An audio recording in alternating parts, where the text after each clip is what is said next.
Why would someone destroy the most beautiful building on earth? And why would an entire city make it a crime, punishable by death, to speak his name? Tonight we are going to answer that, and what we find will be stranger than the crime itself. The Temple of Artemis at Ephesus. 127 marble columns, each standing 60 feet high, a forest of stone so perfect that ancient travelers wept at the sight of it. It was not the tallest of the 7 wonders. It was not the largest. But by every account, it was the most beautiful thing human hands had ever made.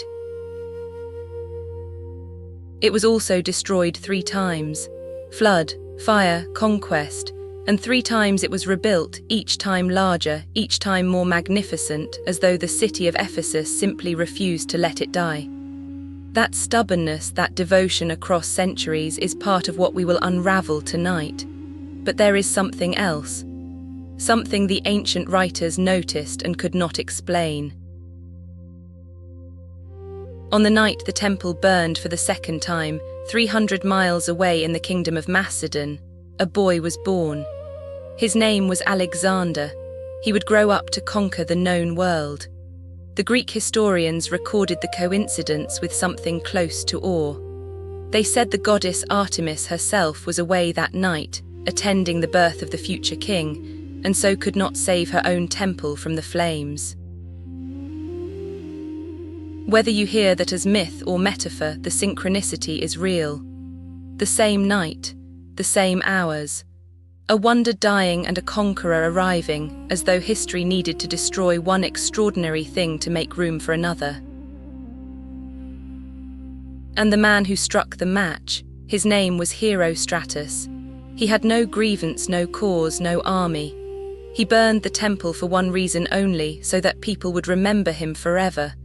The Ephesians were so horrified, not just by the act but by the motive, that they passed a law forbidding anyone from speaking his name. The penalty was death. Think about that for a moment. A name so dangerous it could get you killed just for saying it aloud. And yet here we are, 2,400 years later, and you just heard it. The erasure became the preservation. The silence became the story. We will return to that paradox and to the unsettling questions it raises about memory, fame, and what we owe to those who destroy. But not yet. Let the fire wait. Let Alexander wait. Tonight we begin not with destruction but with devotion. Not with flames but with water, the slow, sacred river that wound through the marshland, where the first prayers were offered on ground that was soft and uncertain and holy. Settle in. We are walking backward through the centuries now, past the ruins and the conquerors and the columns catching the Aegean light, all the way back to the very beginning. To the marsh, to the river, to the moment someone first knelt on that wet ground and whispered the name of a goddess. Of all the 7 wonders of the ancient world, this was the one that travelers praised most highly. Not for its size, the pyramids claimed that. Not for its height, the lighthouse held that distinction. But for something harder to measure, something closer to grace. The poet Antipater had seen them all. He had crossed the ancient world cataloguing its marvels, the walls of Babylon, the statue of Zeus, the hanging gardens, the Colossus, the pyramids, the great tomb of Mausolus.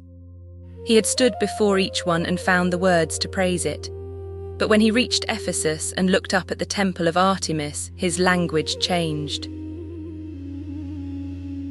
I have set eyes on the wall of lofty Babylon, he wrote, and the statue of Zeus by the Alpheus, and the hanging gardens, and the Colossus of the sun, and the huge labour of the high pyramids, and the vast tomb of Mausolus. But when I saw the house of Artemis that mounted to the clouds, those other marvels lost their brilliancy. He paused, and then he finished with this. Lo, apart from Olympus, the sun never looked on aught so grand. There is no test tomorrow, no notes to take, nothing you need to remember. Let the facts wash over you like warm water. Let the names drift past like clouds. If you forget a detail the moment after you hear it, that is exactly right. This is not a lecture. It is a lullaby dressed in history. Simply rest and let the temple rise around you, column by marble column, until you are walking through its sacred shade. Let the marble be cool beneath your fingertips. Let the incense curl through the evening air. Let the sound of distant hymns carry you somewhere older and quieter than the world you know. We will walk among columns that reached toward the heavens. We will smell the incense that drifted through sacred halls. We will hear the songs of priestesses called bees and the footsteps of pilgrims who came from every corner of the known world.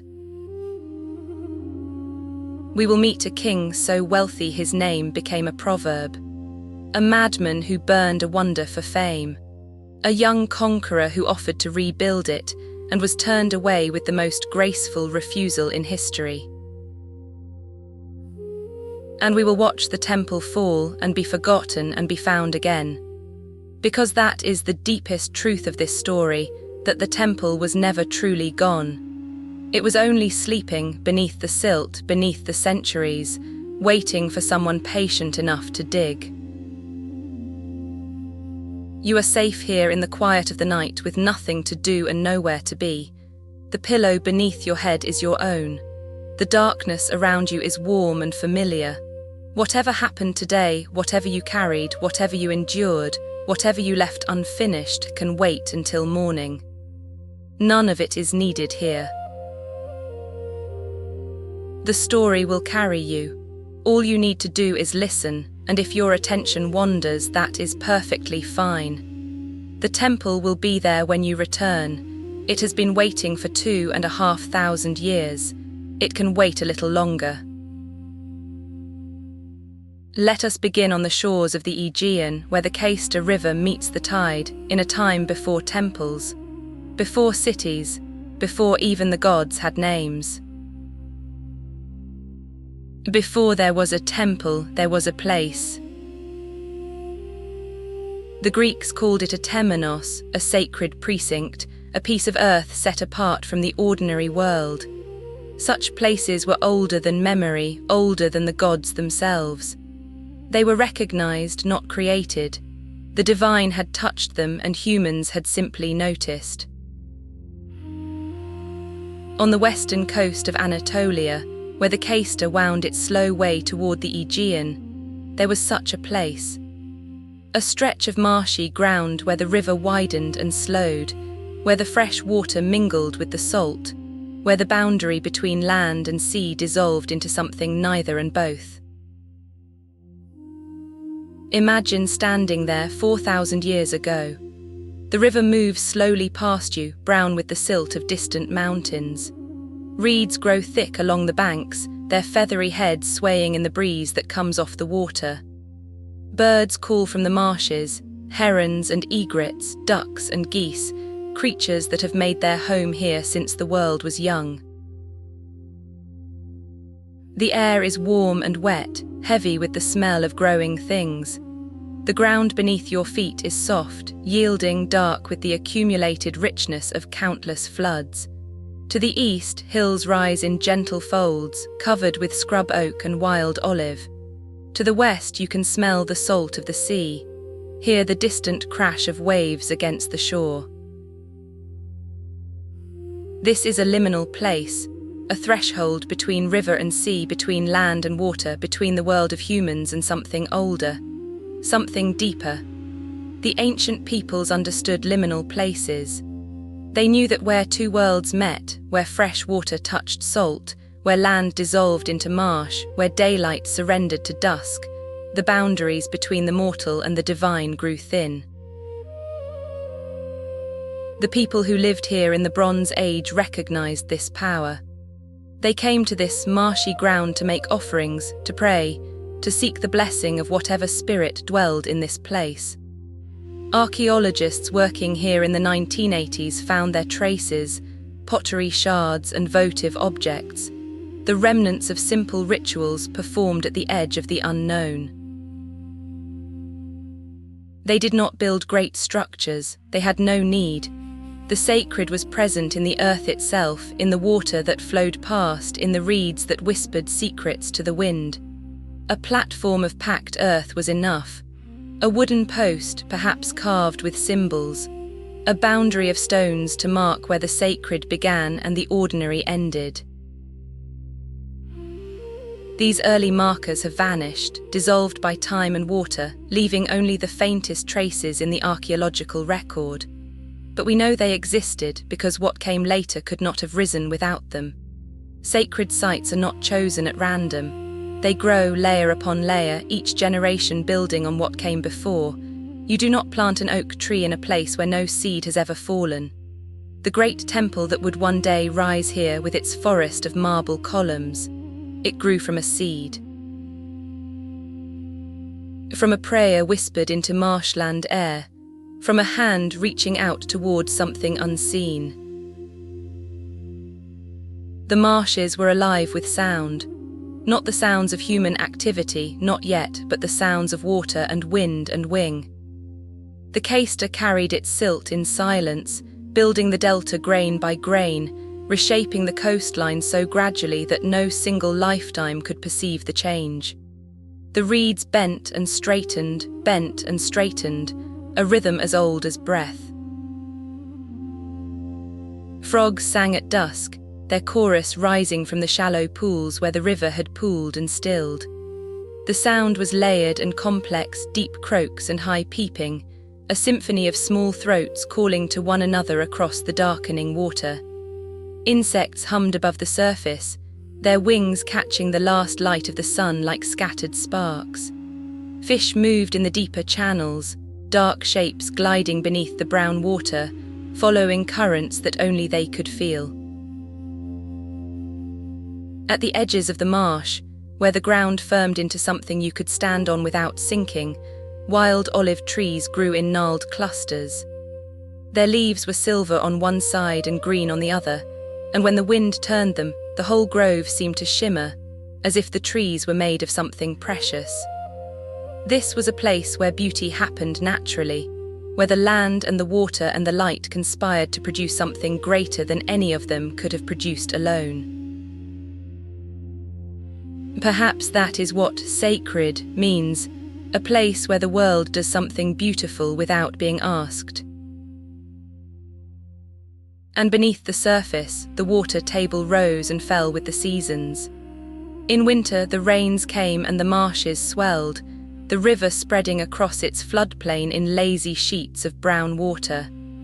In summer, the waters retreated, leaving behind fresh layers of rich, dark soil. This was the rhythm of the place, flood and retreat, drowning and renewal. The land was never still, never settled, never quite what it had been the season before. It was a difficult place to build anything permanent. The ground shifted. The water rose without warning. Whatever you placed upon it, the earth seemed to want to swallow.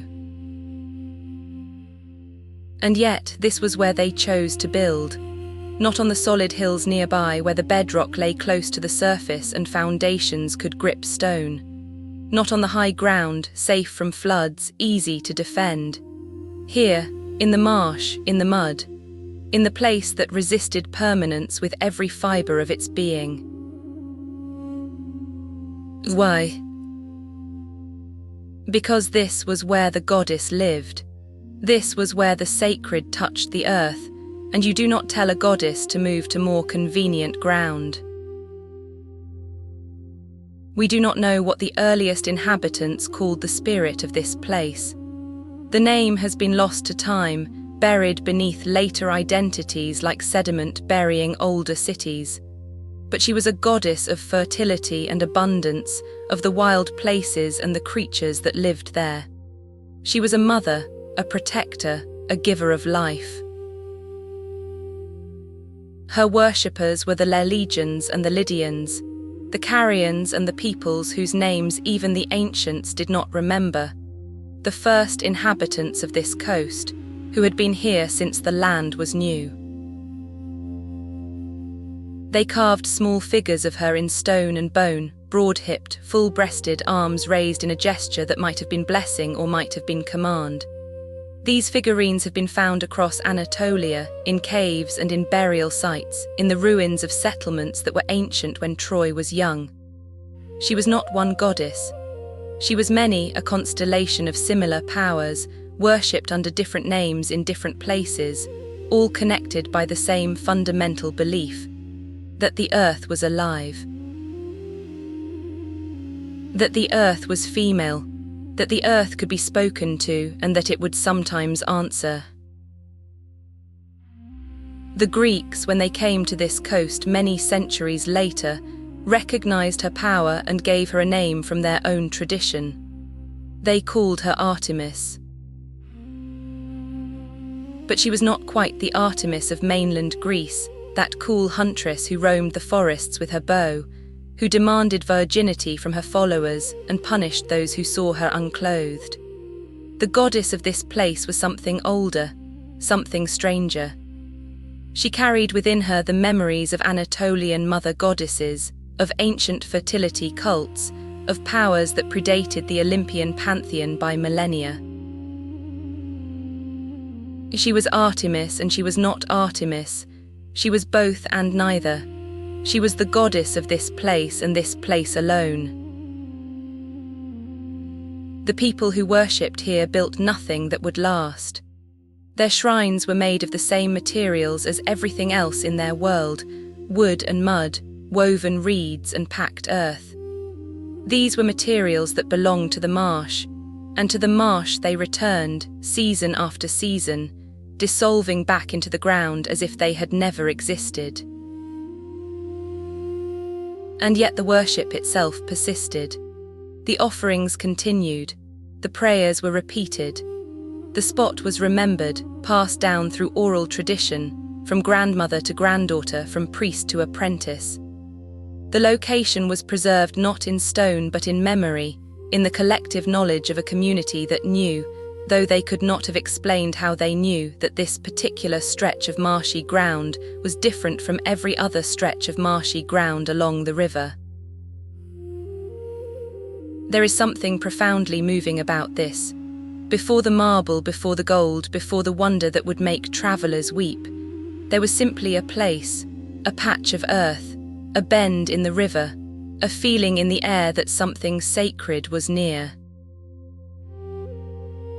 All the grandeur that followed, the columns and the carvings, the treasuries and the festivals, the fame that spread across the ancient world, all of it began here, in the mud, in the reeds, in the quiet faith of people whose names we will never know. The reeds are swaying in the evening breeze, the birds are settling into their roosts, the water murmurs past, carrying silt from mountains you will never see. Rest here for a moment, in the marshland, in the quiet before the temple. The air smells of wet earth and green growth. The sky above is enormous, streaked with the last colours of a sun that is sinking toward the Aegean. A kingfisher darts across the water, a streak of electric blue against the brown of the river. It perches on a reed stalk which bows under its weight, and for a moment everything is still, the bird, the water, the evening light. Then it dives, breaking the surface with barely a sound, and emerges with a flash of silver in its beak. It swallows the fish whole and sits there, satisfied, indifferent to the centuries that will pass, indifferent to the temple that will rise and fall and be forgotten on the ground beneath its perch. The marsh does not know what is coming. It only knows the rhythm of the seasons, the flood and the retreat, the growth and the dormancy, the endless patient work of silt and water and time. The temple will rise soon enough. By the 8th century before the Common Era, roughly 3,000 years ago, something new appeared on the sacred ground. A temple. Not the great temple of later fame, but its ancestor. A building of modest size, with walls of mud brick and a roof of thatch or timber. At its heart stood a wooden statue, what the Greeks called a zoanon, a simple carved figure representing the goddess who had claimed this place as her own. The first peripteral temple, a temple surrounded by columns, was built in the second half of that century. Archaeological evidence suggests it may have been the earliest example of a Greek temple surrounded by colonnades anywhere on the coast of Asia Minor. Perhaps the earliest anywhere in the Greek world. The Ephesians were pioneers, creating a new form of sacred architecture that would spread across the Mediterranean and endure for centuries. Every Greek temple you have ever seen, every row of columns, every triangular pediment, every marble portico from Athens to Sicily, traces its ancestry back to experiments like this one. They were inventing something. They were saying, the divine deserves columns, the divine deserves height. The divine deserves a building that stands apart from every other building in the world. The columns were wooden at first, tree trunks, stripped of bark and smoothed, set into the earth in a ring around the sanctuary. They served no structural purpose that could not have been achieved by walls. They were there for the goddess. They were there to say that this place was different, that the threshold between the ordinary world and the sacred world was marked, visible, unmistakable. Over time, the columns would grow, taller, thicker, more numerous. Eventually, they would be replaced by marble, and the marble columns would become the most famous columns in the world. But it all began here, with wooden posts set into marshy ground, leaning slightly as the earth shifted beneath them, straightened and reset by hands that refused to let them fall. But the land had other plans. This sacred ground, this temenos between river and sea, was unstable. The Caister flooded regularly, depositing new layers of silt, raising the ground level year by year. The marshes shifted. The water table rose and fell with the seasons. And the temples, those early experimental structures of mud brick and timber, were fragile. Sometime in the 7th century before the Common Era, disaster struck. A great flood swept through the sanctuary, destroying the temple that had stood there for generations. The wooden posts rotted. The mud brick walls dissolved back into the earth from which they had been formed. The sacred precinct became, for a time, a ruin. The devastation was complete. The river had erased the work of centuries in a single night. Where the goddess's shrine had stood, there was only a smooth expanse of brown water, reflecting the grey sky, giving no sign that anything had ever been built here. The offerings were scattered. The boundary stones were displaced. The sacred precinct, which had been a fixed point in the landscape for generations, was simply gone. The people who came to the site the next morning stood at the edge of the floodwater and looked at what remained, which was nothing but mud and scattered reeds and the smell of wet earth. The silence must have been terrible, the silence of a place that should have held the sound of prayer and hymns and the quiet crackling of the sacred fire.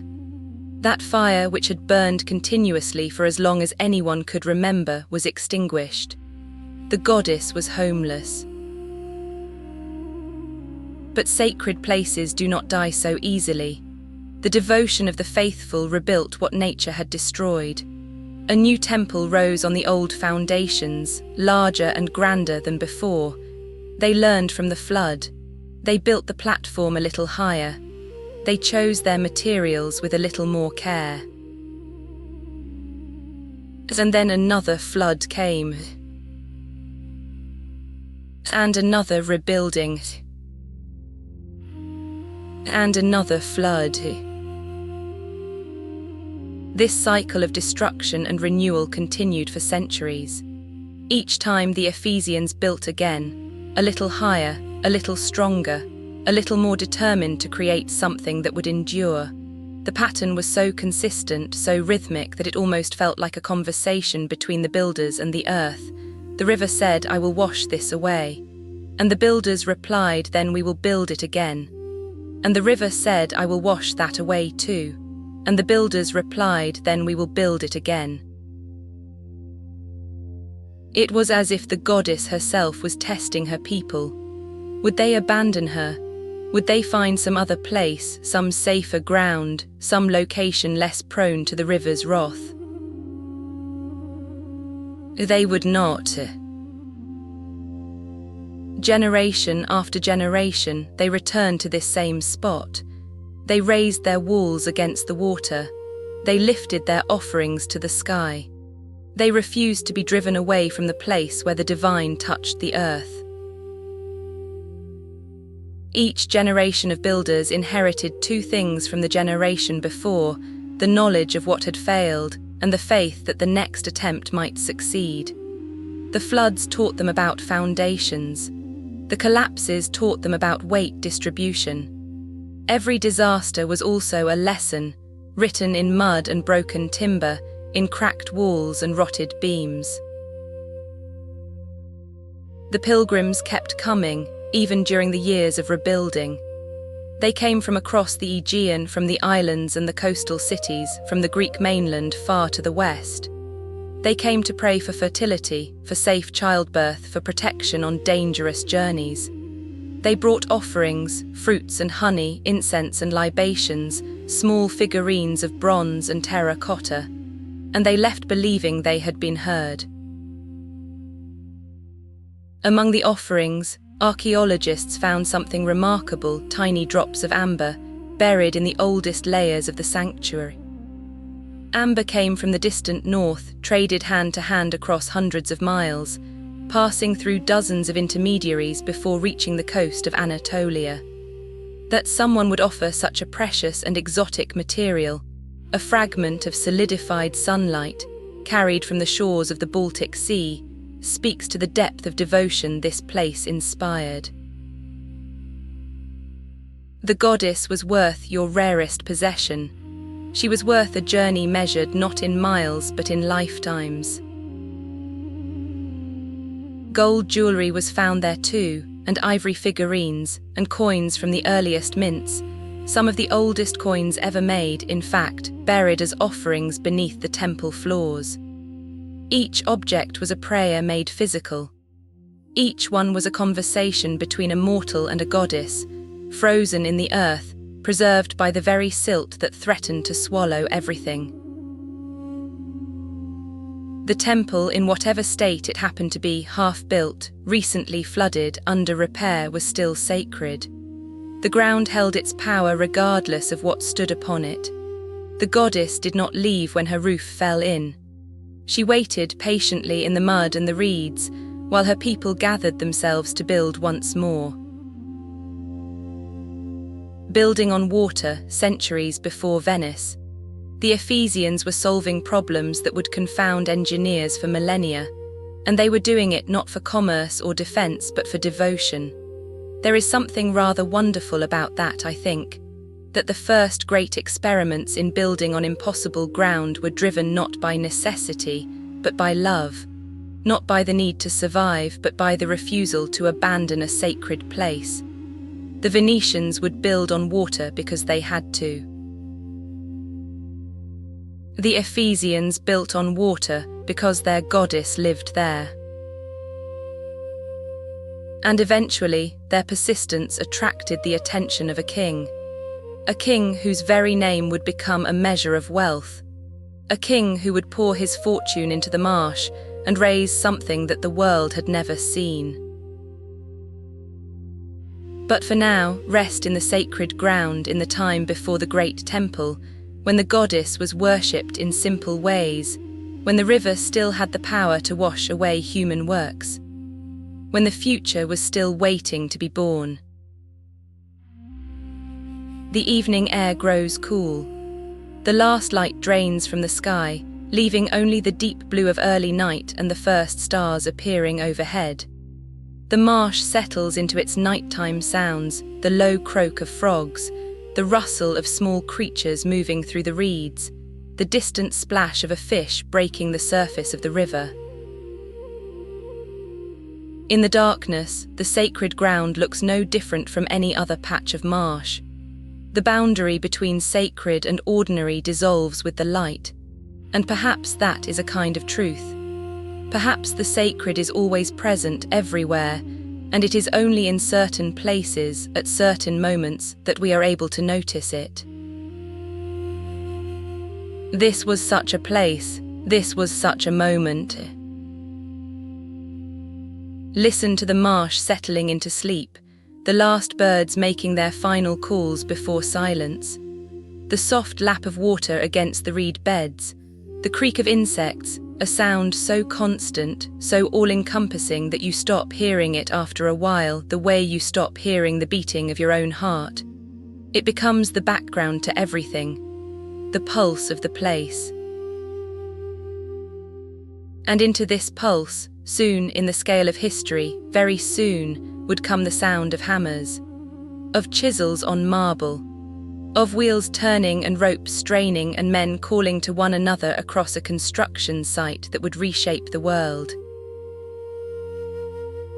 A king would come, a king whose name meant wealth itself, a king who would pour his fortune into this marsh and raise something that the world had never seen. Croesus of Lydia. Even now, 2,500 years later, his name survives in our language. Rich as Croesus, we say when we mean wealth beyond measure. He was the last king of the Lydian dynasty, ruling from his capital at Sardis, perhaps 50 miles inland from Ephesus. Lydia was a land of gold.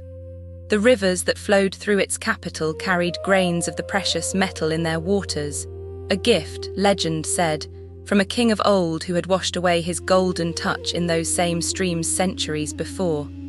The Lydians learned to refine this gold to mint it into coins, to create a system of currency that would revolutionize trade across the ancient world. They invented money. Not barter, not lumps of raw metal that had to be weighed at every transaction, but standardized coins, small discs of electrum stamped with official marks that guaranteed their weight and value. Croesus inherited this wealth and multiplied it. He controlled the trade routes between the Greek coastal cities and the kingdoms of the interior. He taxed, he traded, he accumulated treasure beyond the dreams of ordinary men. And he spent it. He was a patron of the sacred. He gave lavishly to the oracle at Delphi, sending caravans laden with gold across the mountains to honor Apollo. A golden lion weighing 600 pounds, a bowl of refined gold large enough to hold hundreds of gallons. He donated to temples throughout the Greek world, seeking the favor of every god who might help protect his kingdom. But his greatest gift would go to Artemis of Ephesus. Sometime between 560 and 550 before the Common Era, Croesus conquered the city. The siege was not long. The Ephesians, facing the might of the Lydian army, stretched a rope from their city walls to the Temple of Artemis, placing themselves under the goddess's protection. It was a gesture of desperation, a prayer made visible, a physical line connecting the mortal world to the divine, as if to say, we are hers and you may not touch what belongs to her. He could have ignored it. He had the power to destroy the city, to enslave its people, to plunder the temple itself. Many conquerors would have done exactly that. But this king was not like other conquerors. He spared the city, he honored the sanctuary, and then he did something unexpected. He decided to rebuild the temple entirely, on a scale that would dwarf everything that had come before. He would create something that would proclaim the glory of the goddess to the entire world, and not incidentally the glory of the king himself. To design his wonder, the king summoned the finest architects of the age. An architect from the island of Crete came, bringing with him the accumulated wisdom of Greek temple building. His son joined him, ensuring that the project would continue even if the father did not survive to see its completion. The two of them, father and son, stood in the marsh and looked at the ground they had been asked to build upon, and they must have wondered what they had agreed to. Together, they faced the challenge that had defeated every previous builder on this site: the unstable ground. The sacred precinct was marshy, prone to flooding, riddled with underground springs. Any heavy structure built upon it would be in constant danger of settling unevenly, of cracking and tilting, of slowly sinking into the soft earth. And this would not be a modest structure. This would be the largest Greek temple ever attempted. The weight of stone alone would be staggering, tens of thousands of tons of marble pressing down on ground that could barely support a wooden shed. The solution, when it came, was born of desperation and genius in equal measure. According to Pliny, the architect from Crete solved the problem in a remarkable way. He laid the foundations on beds of sheepskins and pounded charcoal.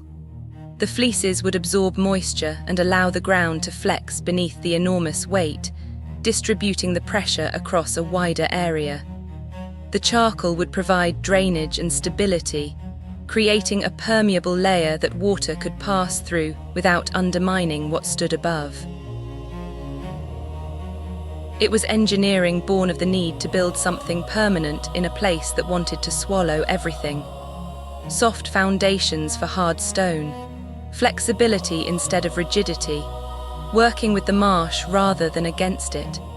The same principle, surprisingly, that modern engineers use when they lay geotextile mats beneath highways built over soft ground. The ancient architect, working without textbooks or computer models, had arrived at a solution that would not be improved upon for 2,000 years. And it worked. But before the foundations were laid, there was the matter of the oracle. Croesus, like many powerful men, wanted divine assurance before he committed his wealth. He had tested the oracles of the Greek world, sending messengers to each with the same challenge: "Tell me what I am doing at this very moment." Most failed, but Delphi succeeded, correctly describing the king boiling a tortoise and a lamb together in a bronze cauldron. After that triumph, the king trusted Delphi above all others. He consulted the oracle about his temple. Should he build? Would the goddess accept his offering? The response, as was typical of Delphi, was ambiguous. It could be read as encouragement or as warning, depending on the listener's mood. Croesus always heard what he wanted to hear. He would later learn, at the cost of his kingdom, that oracles do not make promises. They make puzzles, and the wise learn to read the warnings hidden inside the words of gods.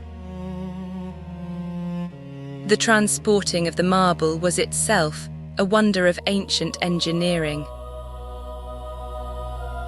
The columns were carved from the finest stone, quarried from hills 8 miles away. Each column drum, a single cylindrical section, weighed several tons. There were no modern cranes, no steel cables, no engines of any kind.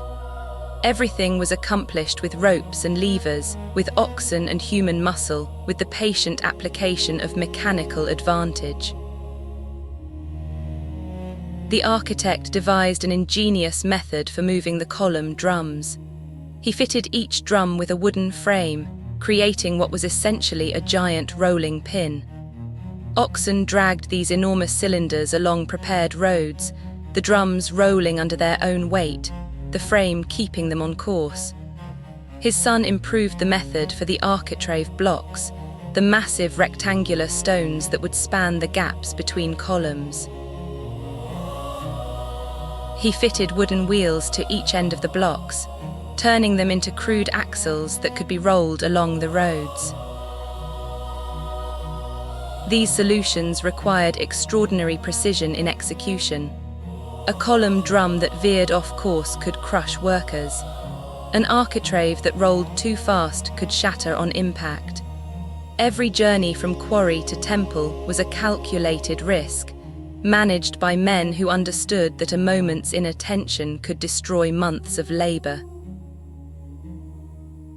And then came the final challenge, placing the massive lintel stone above the entrance. The architect, according to Pliny, was so frustrated by the difficulty of positioning this enormous block that he considered taking his own life. But that night, the goddess appeared to him in a dream and told him the stone would find its place. In the morning, he returned to the site and found that the stone had settled perfectly into position, apparently under its own weight during the night. Whether this was a miracle or simply the result of clever engineering that the ancient writer preferred to attribute to divine intervention, we cannot say. But the temple rose. Slowly, over years and then decades, the forest of marble took shape on the marshy ground. The foundations held. The columns climbed skyward. The work was monumental, and it was also monotonous. Day after day, the same labor, lifting, setting, fitting, polishing. The marble dust hung in the air like pale fog, coating the workers' hair and skin and lungs. Their hands became as hard and rough as the stone they shaped. The quarries produced a constant stream of new blocks, hauled down the mountain roads by oxen whose hooves had worn grooves in the stone, year after year, following the same path. The rhythm of construction became the rhythm of the city, the percussion of mallets, the scrape of chisels, the creak of ropes under tension. Children grew up with this music. Old men died hearing it. It was the sound of devotion made physical, faith translated into the language of labor and stone. But Croesus would not see it finished. In 547 before the Common Era, the king went to war with Persia. The Persians were rising in the east, building an empire that would stretch from Egypt to India. He saw them as a threat and decided to strike first. Before he marched, he consulted Delphi once more. "If you cross the Halys River," the oracle replied, "a great empire will be destroyed." He took this as a promise of victory. He crossed the river. He met the Persian king Cyrus in battle, and a great empire was indeed destroyed. His own. The Persians captured his capital of Sardis. The king was taken prisoner. According to some accounts, he was condemned to death by fire, only to be saved at the last moment when rain extinguished the flames, a miracle attributed to Apollo. Other accounts say he lived out his days as an advisor to Cyrus, a wise man whose wisdom had come too late. Either way, his kingdom was gone. Lydia became a province of the Persian Empire. The wealth that had seemed inexhaustible flowed into Persian coffers. But the temple endured. The Persians, for all their conquests, respected the sacred places of the peoples they ruled. They were pragmatic conquerors who understood that empires are held together not just by force but by consent, and that destroying a people's sacred places breeds only resentment. Better to honor local gods, to win the favor of local priests, to rule through accommodation rather than destruction. They did not plunder the sanctuary. They did not halt its construction. They allowed the work to continue, generation after generation, until the vision of a fallen king and his architect from Crete was finally realized. There is a particular kind of sadness in this, the temple that Croesus funded standing perfect and complete 2 generations after his kingdom was dust. The offering outlasting the giver, the gift surviving the hand that gave it. His golden donations still gleamed inside the sanctuary. His inscribed column drums still proclaimed his generosity. But the king himself was gone, swallowed by history, remembered only through his wealth and his proverbs and the temple that bore his name. He had wanted to be remembered, and he was, but not as a king, as a lesson. Rich as Croesus, we say, and in the saying we acknowledge both his wealth and his fall. The richest man in the world who lost everything, whose temple was the only part of him that endured. There is a parable in that somewhere about the relative permanence of devotion and power. But tonight is not for parables. Tonight is for the temple itself, rising white and impossible from the marsh, in the morning light of an ancient world. The new temple was enormous. According to Pliny, it measured 425 feet long and 225 feet wide. Other sources give slightly different dimensions, but all agree on the essential fact. This was one of the largest buildings in the Greek world, 4 times the footprint of the Parthenon in Athens, which would not be built for another century. 127 columns surrounded it, each 60 feet tall. They were carved from the finest marble, quarried from those distant hills, and transporting to the site by the methods we have described. Each column was said to have been donated by a king or a prince, their names inscribed on the bases as eternal offerings to the goddess. This was the first monumental Greek temple built entirely of marble. Earlier temples had used wood and mud brick, with stone reserved for foundations and the most sacred elements. This temple was different. It gleamed white in the Aegean sun, a mountain of stone rising from the marshy ground like something that had no business being there at all. Like a dream the earth was having, something too perfect, too improbable, to belong to the waking world. The columns were of the Ionic order, more slender and elegant than the sturdy Doric columns of mainland Greece.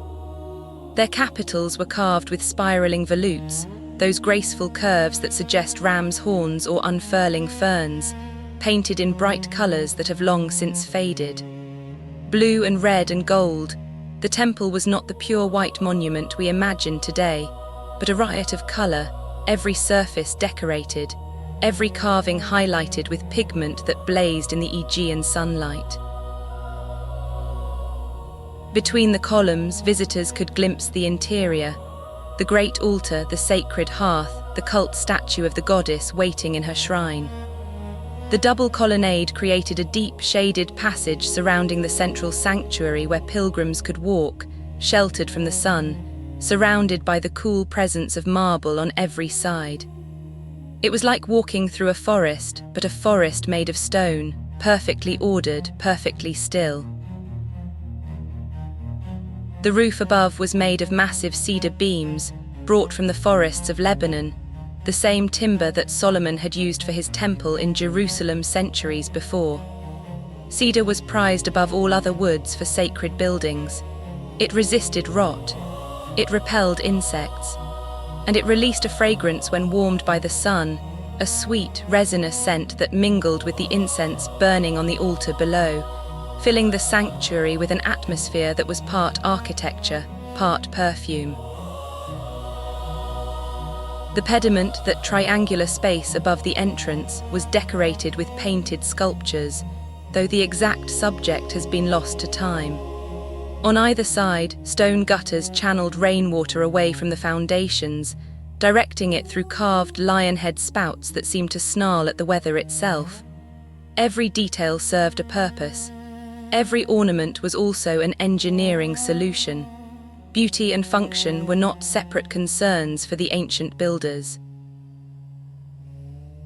They were the same concern, viewed from different angles. Some of the column drums, the lower sections at eye level, were carved with elaborate reliefs. Life-size figures of gods and mortals, so finely worked that the fabric of their robes seemed to ripple in an invisible wind. These carved drums were unique to this temple. No other building in the Greek world had anything like them. They transformed the columns from structural elements into works of art. The construction took over a century. The work began each morning at first light, when the air was still cool enough to handle the stone without burning your hands. The workers gathered at the site, masons and sculptors, carpenters and labourers, engineers and apprentices. They ate bread and olives. They drank watered wine. And then they climbed the scaffolding and resumed the task that had been their fathers and would be their sons. By midday, the heat was fierce, the Aegean sun reflecting off white marble with a brightness that made your eyes ache.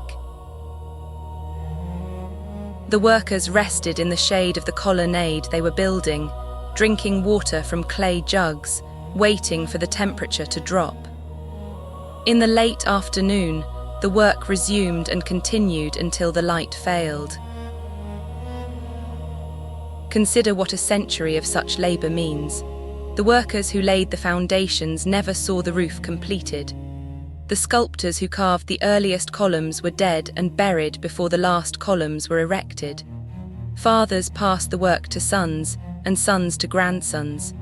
Entire generations lived and died in the shadow of an unfinished wonder, knowing they would never see the building complete, trusting that their children or their children's children would. This was not unusual by ancient standards. The great cathedrals of medieval Europe would follow the same pattern centuries later, their construction spanning generations, their completion an act of faith in the future.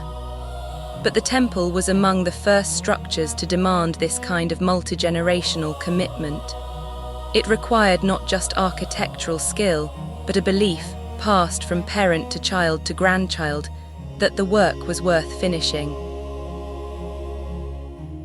3 generations never saw it finished. Imagine that for a moment. Your grandfather begins the work. He carries the first stones, lays the first drums of the first columns. Your father continues it, spending his working life raising those columns higher, watching the building take shape around him.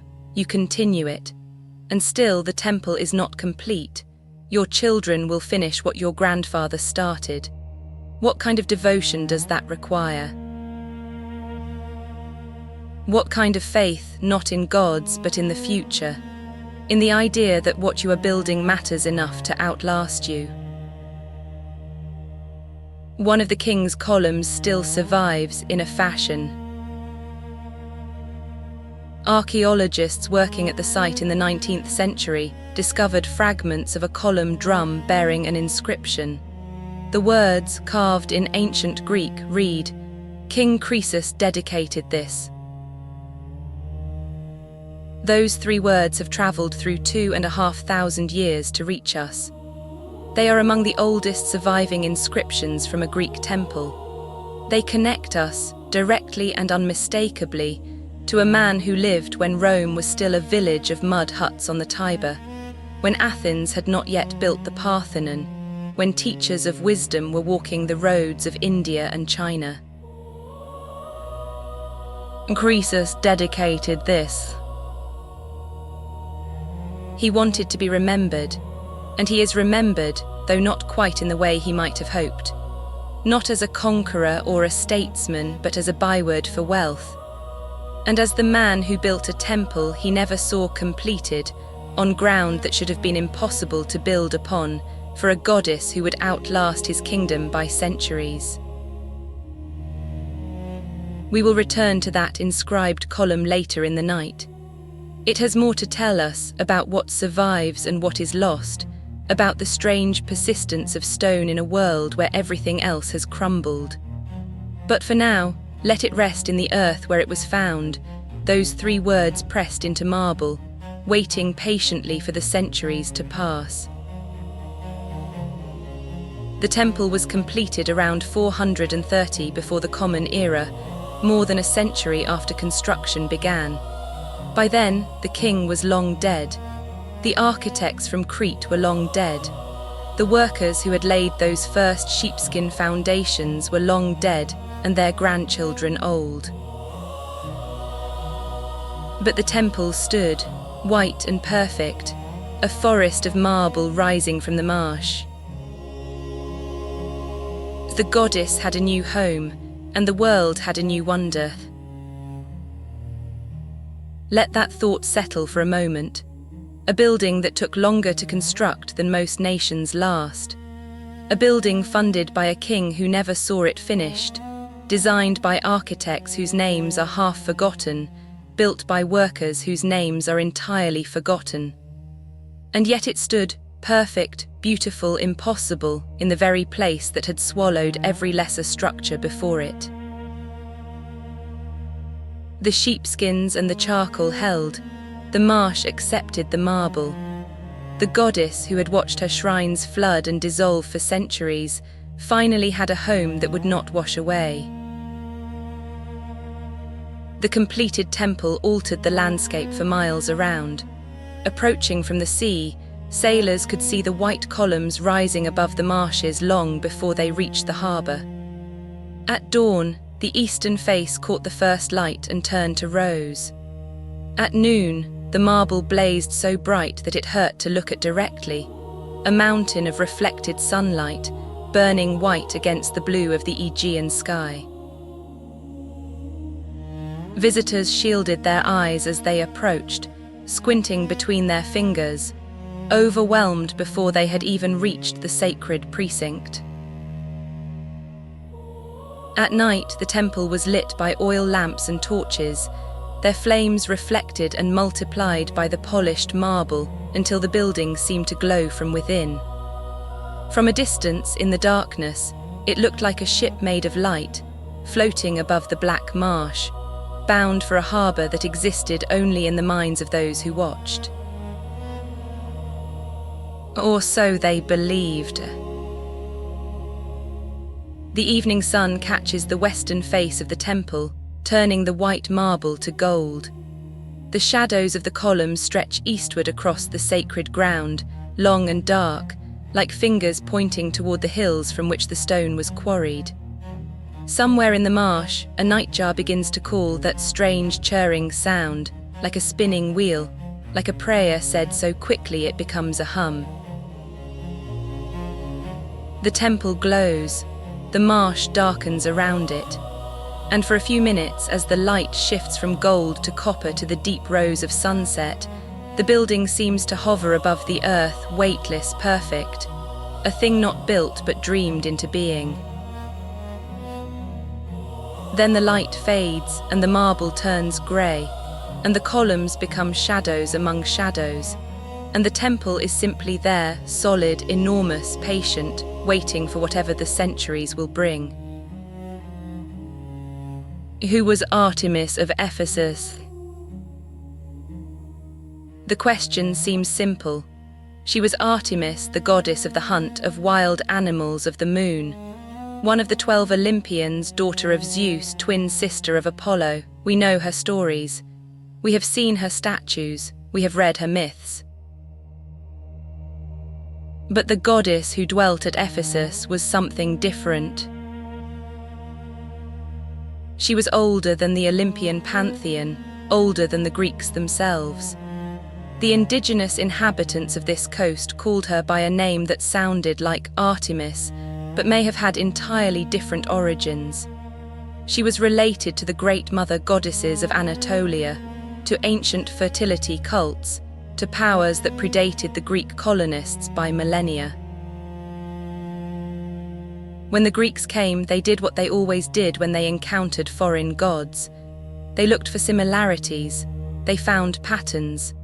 They gave the local deity a name from their own tradition, and so the old goddess became Artemis. But she did not lose her older nature, she absorbed it. She became a goddess of contradictions, virgin and mother, huntress and protector, wild and civilized, Greek and Anatolian all at once. The Roman writer Strabo, visiting centuries later, noted these contradictions with some puzzlement. The Greek Artemis demanded virginity from her followers. The Ephesian goddess was served by virgins, yes, but also by eunuch priests who had sacrificed their manhood in her service. The Greek Artemis was a goddess of the wild hunt. The Ephesian goddess was a protector of cities, invoked for fertility and safe childbirth. They shared a name, but their natures were distinct. The cult statue captured this duality perfectly. It was ancient, far older than the great temple that housed it. A zoanon, a wooden figure carved from dark wood, perhaps ebony or blackened grapewood. Its form was strange, unlike the graceful statues of Greek gods that we know from later centuries. The goddess stood rigid, her body enclosed in a tapering pillar-like form. Her feet protruded at the bottom of her robe. Her arms were extended, with lions clinging to them, symbols of the wild nature she embodied. Her legs were closely wrapped and decorated with images of bulls and stags, griffins and creatures of myth. Around her neck hung garlands of flowers. On her head, a crown in the shape of a city wall, the mural crown, symbol of her role as protector of cities. And on her chest, that mysterious cluster of oval shapes. Generations of worshippers believed they were breasts, many breasts, far more than any mortal woman could possess, symbols of the goddess's infinite capacity to nurture and sustain. Later scholars would suggest other interpretations. Bull testicles, perhaps, representing fertility through sacrifice, a theory supported by the bull skulls that decorated the statue's lower body. Ceremonial decorations, hung on the original wooden figure and carved into later copies. Amber drops, matching fragments found by archaeologists in the layer where the earliest statue once stood. The mystery has never been fully resolved, and perhaps that is as it should be. Some things are not meant to be explained. Some symbols hold their power precisely because they cannot be reduced to simple meanings. She was Artemis, and she was not Artemis. She was the goddess of this place, and this place alone. The statue stood in its naiscos, a small shrine within the larger temple, the innermost sanctum of the sanctuary. Only the priests and priestesses could approach it. But even from a distance, pilgrims could see her there in the shadows, dark wood draped in gold and silver, catching what little light reached this deep into the temple. You could feel her watching. Not with eyes, the statue's face was worn smooth with age and handling, but with something else. With the accumulated weight of centuries of prayer, centuries of devotion, centuries of hands reaching out in the darkness. And who served her? Who tended this ancient statue? Who maintained the sacred rituals? Who kept the flame burning before the altar through all the centuries of the temple's existence? The Melisai. The word means bees. They were the priestesses of Artemis, so numerous the ancient sources tell us that they earned this collective name. Like bees in a hive, they served their queen with selfless devotion, each one playing her part in the life of the sanctuary. They were virgins dedicated to the goddess from childhood. They lived within the temple precinct, separated from the ordinary life of the city, focused entirely on their sacred duties. They sang hymns to the goddess, their voices rising in the smoky air of the sanctuary, echoing off marble walls. They tended the cult statue, dressing it in new robes at each festival, adorning it with garlands and jewels. They maintained the eternal flame that burned before the altar. They received the offerings of pilgrims and recorded them in temple archives. And they danced. Ancient sources speak of ritual dances performed in the sanctuary, carefully choreographed movements accompanied by the music of pipes and lyres. These were not performances for entertainment. They were acts of worship, bodily prayers offered to the goddess who watched from her shrine. We do not know the steps. We cannot reconstruct the music, but we can imagine the scene. Young women in white robes, moving in precise patterns across the marble floor, their feet keeping time with rhythms that had been passed down through generations, their voices rising in harmonies that no one alive today has ever heard. The bee, their namesake, appeared on the coins of Ephesus for centuries. Why the bee? Perhaps because bees were seen as models of communal virtue, serving their queen with selfless devotion. Perhaps because honey was offered at the temple. Perhaps because the hum of bees in the marshland reeds was one of the oldest sounds of this sacred place, a drone that seemed to come from the earth itself, from the goddess's own breathing. Above the Melisai in the temple hierarchy stood a figure with a Persian title, the High Priest, meaning given by God. He was a eunuch, set apart from ordinary humanity by his sacrifice. His authority within the sanctuary was absolute. He wore distinctive robes and carried symbols of his office that are now lost to us. Below him served the Essenes, young men who served the goddess for a year, bound by strict rules of purity. They could not eat certain foods, they could not sleep in certain places. They could not be touched by death. If a member of their household died during their year of service, they were released from their duties, deemed contaminated by mortality. The goddess demanded purity not just of body, but of circumstance. The world of death and decay had to be kept outside the sanctuary's walls. And then there were the temple slaves, the hierodule, who performed the daily tasks of maintaining such an enormous complex. They cleaned the marble floors, they tended the sacred groves, they fed the animals kept in the temple precinct. They carried water from the springs, mixed the incense, prepared the garlands that adorned the goddess's statue. Their lives were entirely given to the sanctuary. They were not free, but they were protected.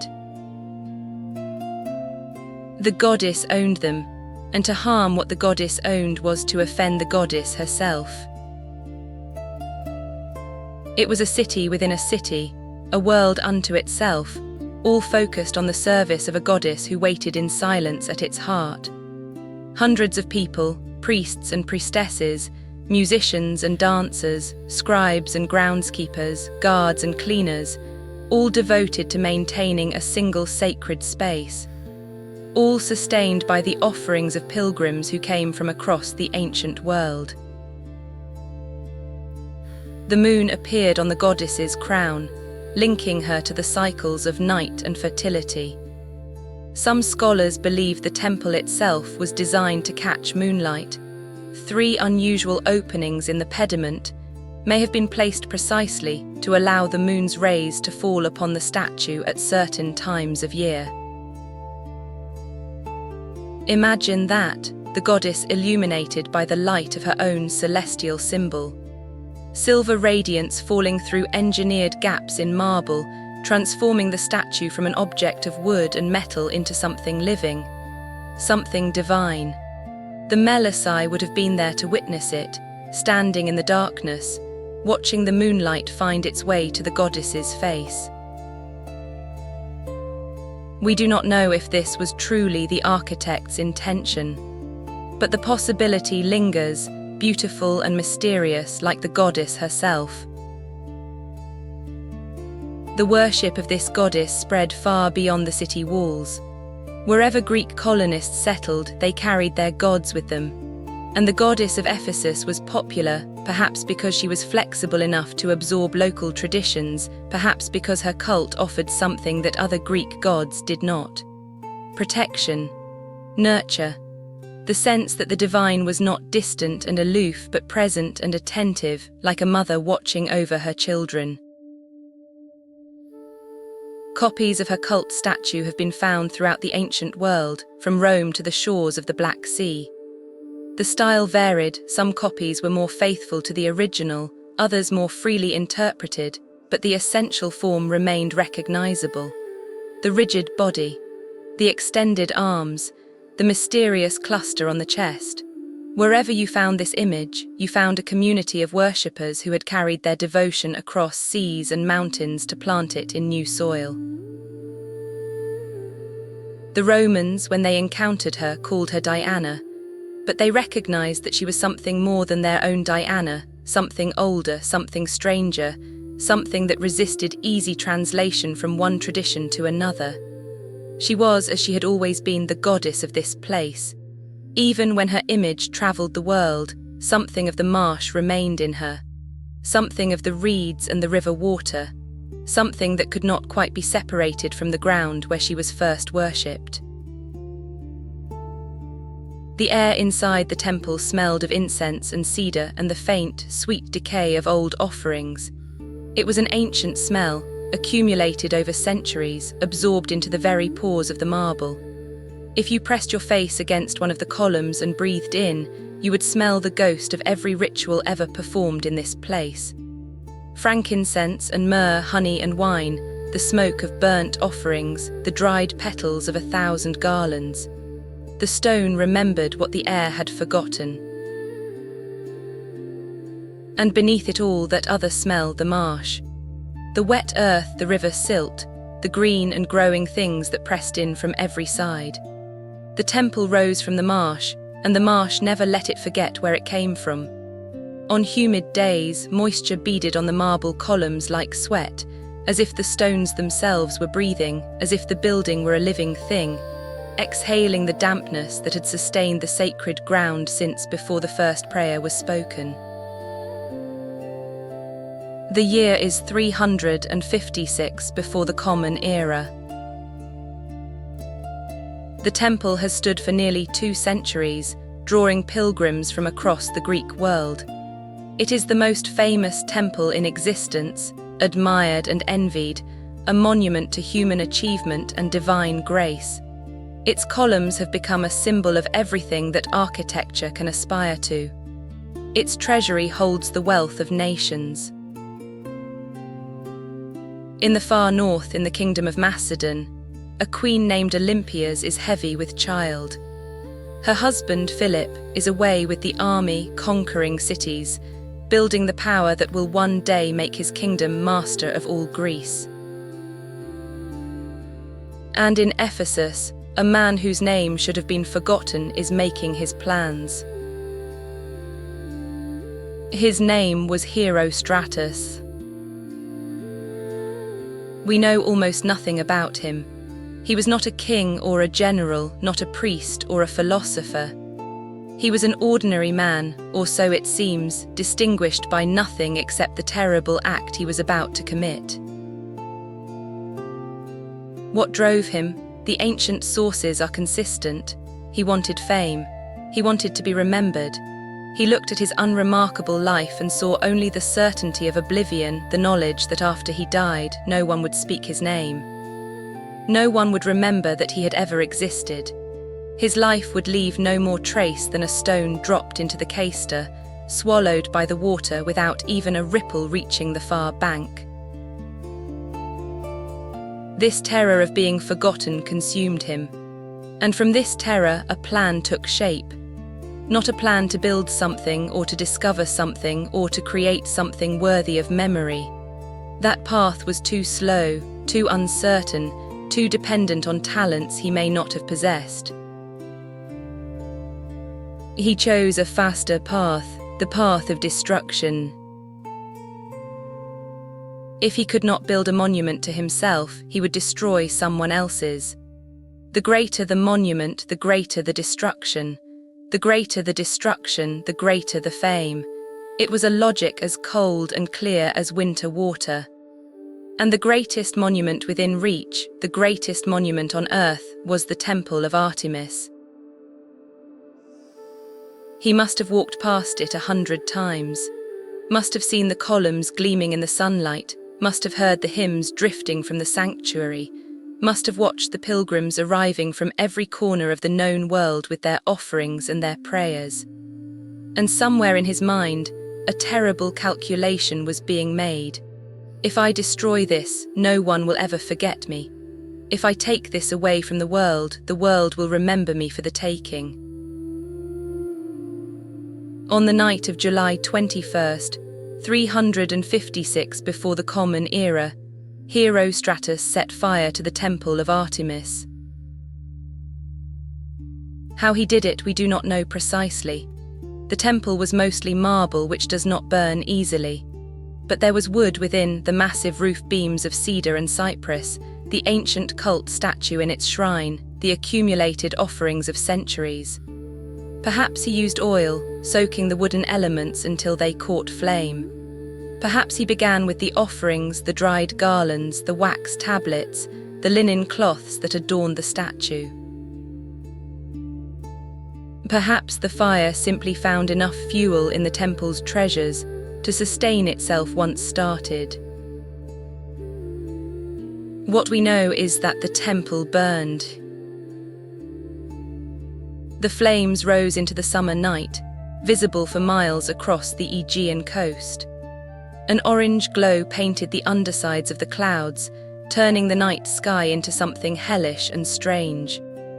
The people of Ephesus woke to the smell of smoke, to the crackling roar of burning timber, to the unthinkable reality that their greatest monument was being consumed by fire. They rushed to the sanctuary, but there was nothing they could do. The fire was too intense, too far advanced. The roof beams had caught great timbers of cedar, seasoned by centuries of Aegean heat, burning with a ferocity that no amount of water could quench. The wooden cult statue that ancient Zoanon dressed in gold and silver was consumed. The offerings of centuries, the accumulated gifts of kings and merchants, of pilgrims and priestesses, melted and burned and turned to ash. The heat was extraordinary. Marble does not burn, but it cracks and spalls when subjected to extreme temperatures. The thermal shock shattered surfaces that sculptors had spent years polishing to perfection. The painted decorations, those vivid blues and reds and golds that had made the temple blaze with colour, blistered and blackened and peeled away, revealing the raw white stone beneath. The bronze fittings softened and warped. The gold offerings pooled on the altar like tears, running into cracks in the stone, seeping into the foundations, lost. The sound alone was terrifying. The crackle and roar of burning timber, the sharp reports of splitting marble like thunderclaps, like the earth breaking apart. The groan of massive beams giving way, followed by the crash of stone on stone as sections of the roof collapsed inward, sending pillars of sparks spiraling into the night sky. They could only watch. The wonder they had built over generations, the wonder that 3 generations had laboured to create, that had taken more than a century of labour, collapsed into rubble and cinder and smoke. And on that same night in distant Macedon, the queen gave birth to a son. Alexander. The coincidence was noted by ancient writers, who saw in it the hand of fate. The historian Plutarch wrote that the goddess was too preoccupied with Alexander's delivery to save her burning temple. It was a jest, perhaps, but also something more.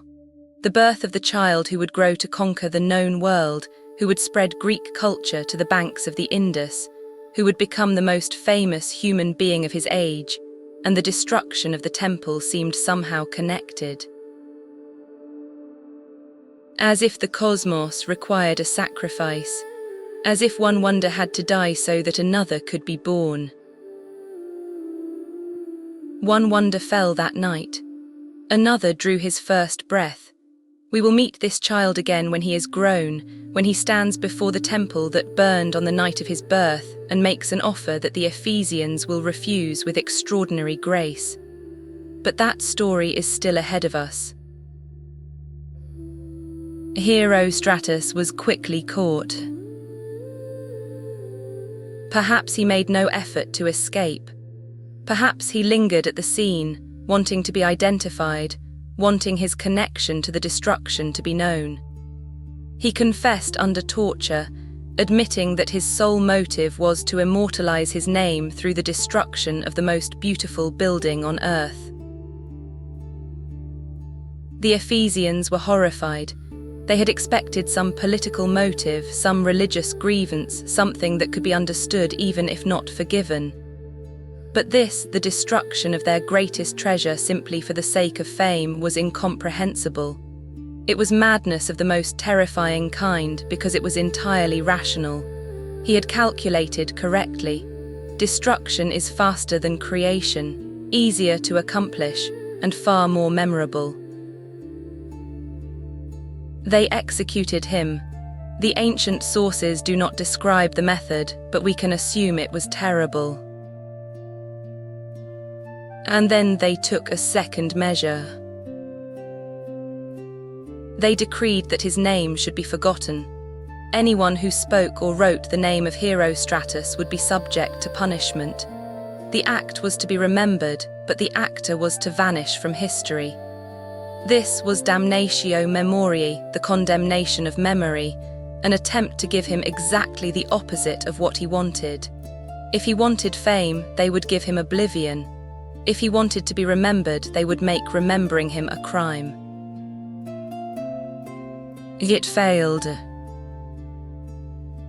A historian named Theopompus, who lived during the time of these events, recorded the name in his works.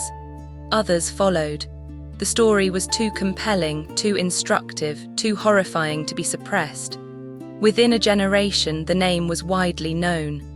The very law that was supposed to enforce forgetting became the mechanism of remembrance. People learned the name because they were told they must never speak it. And so Herostratus achieved his goal. 24 centuries later, we still speak his name. We use it as a byword for those who commit terrible acts to achieve fame. Herostratic fame, historians call it, the infamy that comes from destruction. They erased his name, yet here we are saying it. 2,300 years of trying to forget, and the forgetting itself became the story. I sometimes wonder what the Ephesians would think if they knew. They tried so hard to deny him what he wanted. And the denial is precisely what preserved it. The condemnation of memory became the vehicle of memory. There is a lesson in that, though I am not sure it is a comfortable one. Perhaps it tells us something about the impossibility of true erasure. Perhaps it tells us that stories once begun cannot be unwritten. Or perhaps it simply tells us that human nature is perverse, that we are drawn irresistibly to the things we are told to forget. But here is what matters more. The temple was rebuilt. The wonder rose again, more glorious than before. The work of the arsonist was undone, while the work of the builders endured for centuries more. If we must remember him, let us remember also the countless unnamed workers who laid stone upon stone to rebuild what he had destroyed. Let us remember the women of Ephesus who melted down their jewelry to fund the reconstruction, the pilgrims who continued to come, the priestesses who continued to sing, the goddess who continued to be worshipped in the ashes. Evil may achieve fame, but goodness achieves something more. It achieves continuation, it achieves life. The night of the fire is over. The orange glow has faded from the sky. The smoke has drifted out over the Aegean, thinning and dispersing until it is nothing more than a faint grey haze on the morning horizon. The Ephesians stand in the ashes of their temple and look at what remains. Blackened stumps of columns, pools of melted gold where the offerings had been, scorched marble cracked by the heat, stained by soot.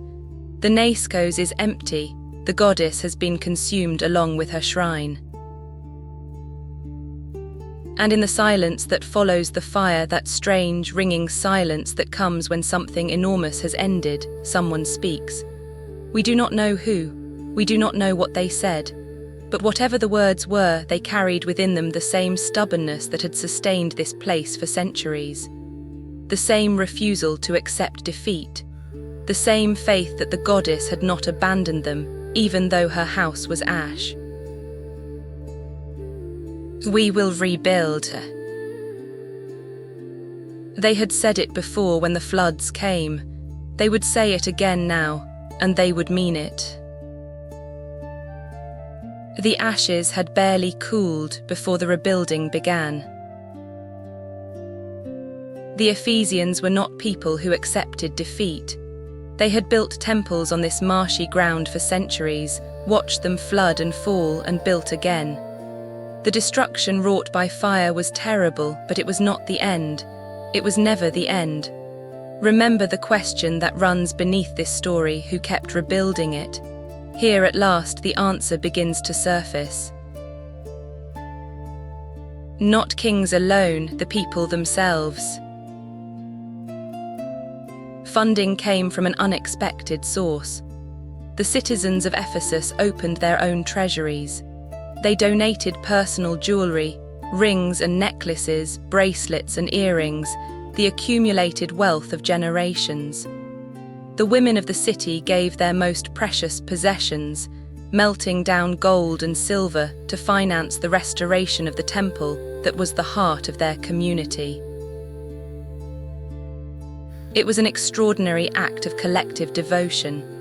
These were not wealthy patrons seeking to immortalize their names like Croesus 2 centuries before. These were ordinary people giving what they could, contributing to something larger than themselves. A silversmith donating the tools of his trade. A widow offering the single gold ring her husband had given her. Children bringing copper coins saved from festivals. Everyone gave, everyone. The new temple would be built not by kings, but by a city. Think about what this means. 2 centuries earlier, it had taken the personal fortune of the richest man on earth to fund the construction. Now, the same scale of building would be attempted by ordinary citizens pooling their resources. It was, in its way, the most democratic construction project of the ancient world. No single name would be attached to the new temple. No king's inscription would be carved into its columns, at least no new king's inscription. The old one, Croesus dedicated this, would be preserved, a link to the past. But the new temple would belong to everyone, to the city, to the goddess. The architects faced a challenge. The original temple had been revolutionary, the first great marble temple, the first to use the elaborate Ionic order on such a scale. How could they improve on something that Antipater would later call the most beautiful building beneath the sun? They decided to build on a slightly raised platform. The new temple would stand 13 steps above the marshy ground, lifted toward the heavens as if ascending.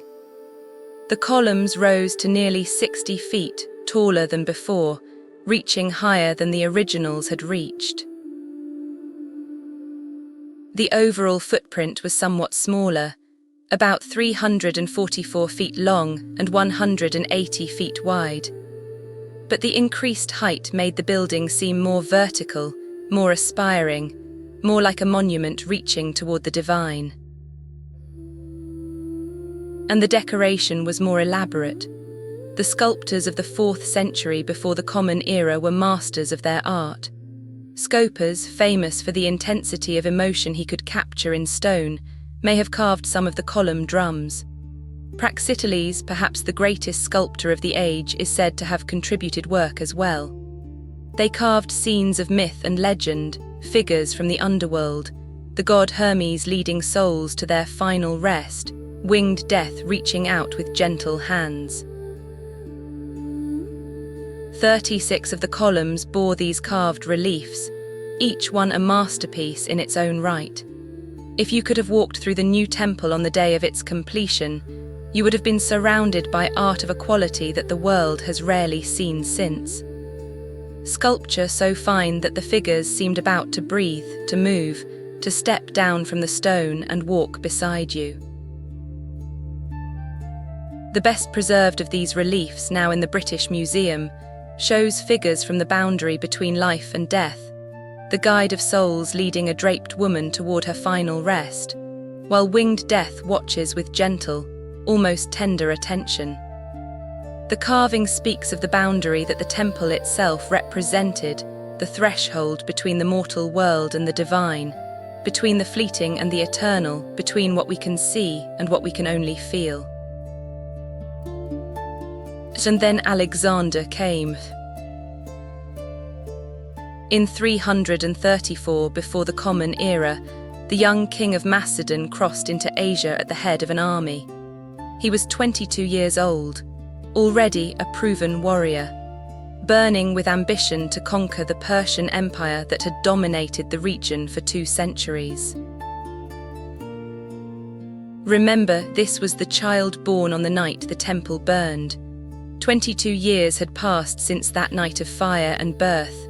The boy had become a king and then a conqueror. Now he stood before the temple that had been destroyed to mark his arrival in the world. Ephesus welcomed him as a hero, a liberator from Persian rule. He visited the temple still under reconstruction, not yet fully completed but already magnificent. He walked among the columns. He admired the sculptures. He made offerings to the goddess. And then he made an offer. He would pay for the completion of the temple. All expenses, all materials, all labor, he would fund everything. The greatest temple in the world would be finished by the greatest conqueror in the world. It seemed a generous offer.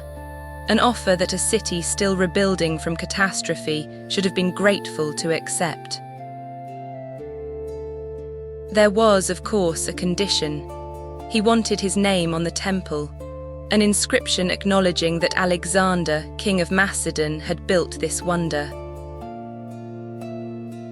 The Ephesians were in a difficult position.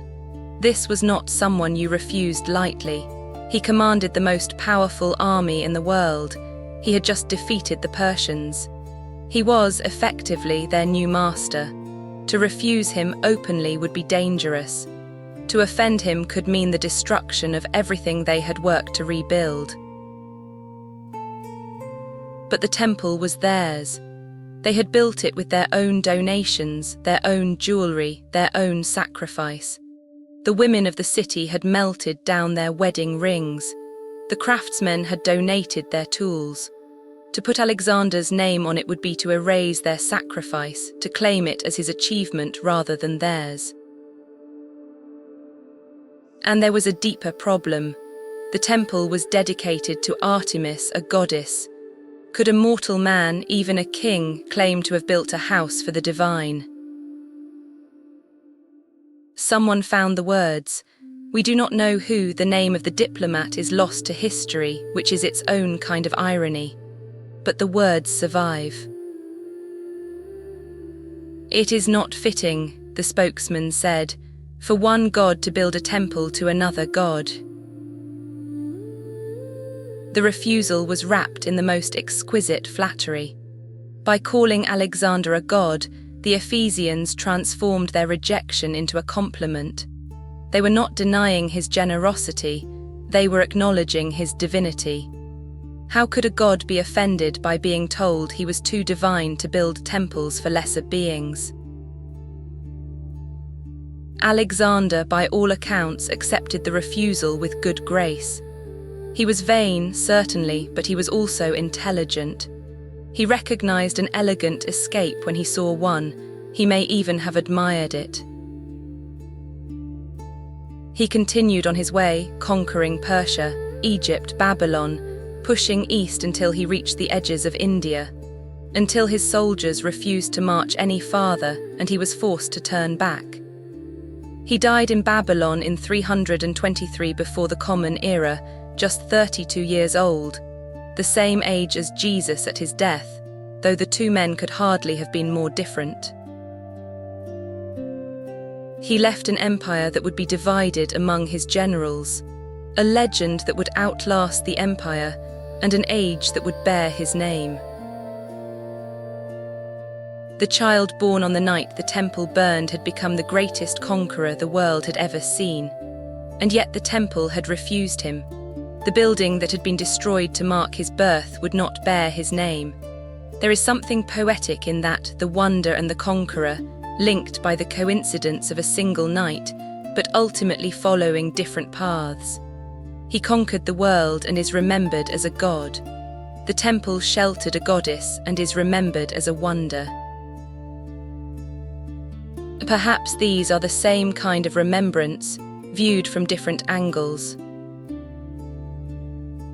And the Temple of Artemis was completed without his inscription, built by a city, funded by ordinary people, bearing no conqueror's name. Just the old one, the one that had survived the fire. 3 words in ancient Greek, carved by a king whose empire had crumbled 2 centuries before. Croesus dedicated this. There is a story, probably apocryphal, but too beautiful to omit, about a conversation between the Lydian king and a visiting Athenian lawgiver named Solon. The king, at the height of his power, asked his guest who was the happiest man he had ever met. He expected to hear his own name. Instead, the lawgiver named an obscure citizen who had lived a good life and died a noble death. The king pressed him. Surely, with all his wealth and power, he must rank among the happiest of men. The visitor shook his head. "Call no man happy until he is dead," he said. "Until then, he is merely fortunate." The king dismissed the advice, but years later, if the legends are true, standing on a pyre about to be burned alive by his Persian captor, he remembered those words. He cried out the lawgiver's name, and the Persian king, curious, asked why. When he learned the story, he was moved enough to spare his captive's life. Call no man happy until he is dead. The king who funded the greatest temple on earth learned this lesson the hard way. But the temple itself seemed to prove the opposite, that something beautiful could survive the ruin of its maker, could outlast kingdoms and armies and the turning of centuries. The king fell, the temple stood. And the people of Ephesus completed what he had begun. And then, when fire took it, they built it back again, more beautiful, more magnificent, and refused to let even a conqueror put his name on it. Because it was theirs, because it was the goddesses, because some things belong to no one and to everyone at once. Let us walk through the completed temple. Not as historians, cataloguing dimensions and architectural details. Let us walk as pilgrims did, approaching this wonder for the first time, seeing it as they saw it, feeling what they must have felt. You have travelled far to reach this place, perhaps from one of the Greek islands, crossing the Aegean in a small boat, watching the coast of Asia Minor grow larger on the horizon day by day. Perhaps from inland, walking for weeks along dusty roads, through hills covered with olive trees and scrub oak. Perhaps from even farther, from Egypt or the Black Sea, from the shores of the distant Mediterranean West. However you came, you are tired, your feet ache, your clothes are dusty from the road. You have spent nights in uncomfortable inns, eaten food that was barely edible, endured the company of fellow travellers who snored. But now you are approaching Ephesus, and everything changes. You follow the sacred way, the processional road that leads from the city to the sanctuary. Other pilgrims walk beside you, their faces bright with anticipation. Vendors line the road, selling offerings, small figurines of the goddess, wreaths of flowers, cakes of honey and barley. You buy a figurine, a tiny replica of the cult statue, and carry it in your hand as you walk. And then you see it, rising above the marshes, gleaming white in the afternoon sun. A forest of marble columns. Nothing you have seen has prepared you for this. 127 columns, each 60 feet tall, arranged in double rows around the sanctuary. From a distance, they seem to merge together, like the trunks of ancient trees in a sacred grove. As you draw closer, they resolve into individual pillars, each one larger than any column you have ever seen. The temple is not merely large, it is vast. It seems to violate the natural order to assert human ambition over the limits of the earth. And yet it is beautiful. The proportions are perfect. The columns taper with a grace that belies their massive weight. The building seems to float above the marshy ground rather than standing upon it. 36 of the columns have carved reliefs on their drums, life-size figures emerging from the stone, so lifelike they seem about to step down and join the pilgrims passing by. You pause to examine one. The figures are from myth, the god who guides souls to the underworld, leading a draped woman toward her final rest. Winged death reaching out with gentle hands, not cruel but compassionate, like a friend who has come to walk you home. You walk toward the entrance, passing between columns that dwarf you utterly. The marble is smooth and cool to the touch. It has been polished until it gleams, until you can almost see your reflection in its surface. Your hand looks small against the fluting, those shallow grooves that run from base to capital, 20 channels carved with geometric precision around each column's circumference.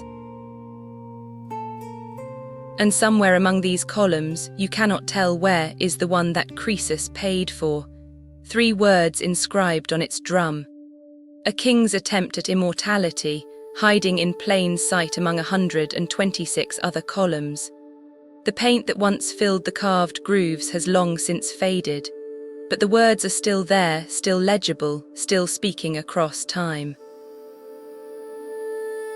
You pass through the outer colonnade and into the temple proper. The interior is dim after the bright sunlight outside. Your eyes take a moment to adjust, and then you begin to see. The great altar stands before you, its surface worn smooth by centuries of offerings. Smoke rises from it in lazy spirals, carrying the scent of frankincense to the rafters high above. The smoke mingles with the light that filters through openings in the roof, creating an atmosphere that is neither bright nor dark, but something in between. Something liminal, something sacred. The Melisai chant hymns in voices that seem to come from everywhere and nowhere. The sound echoes off the marble walls, multiplied and transformed until it becomes something more than music.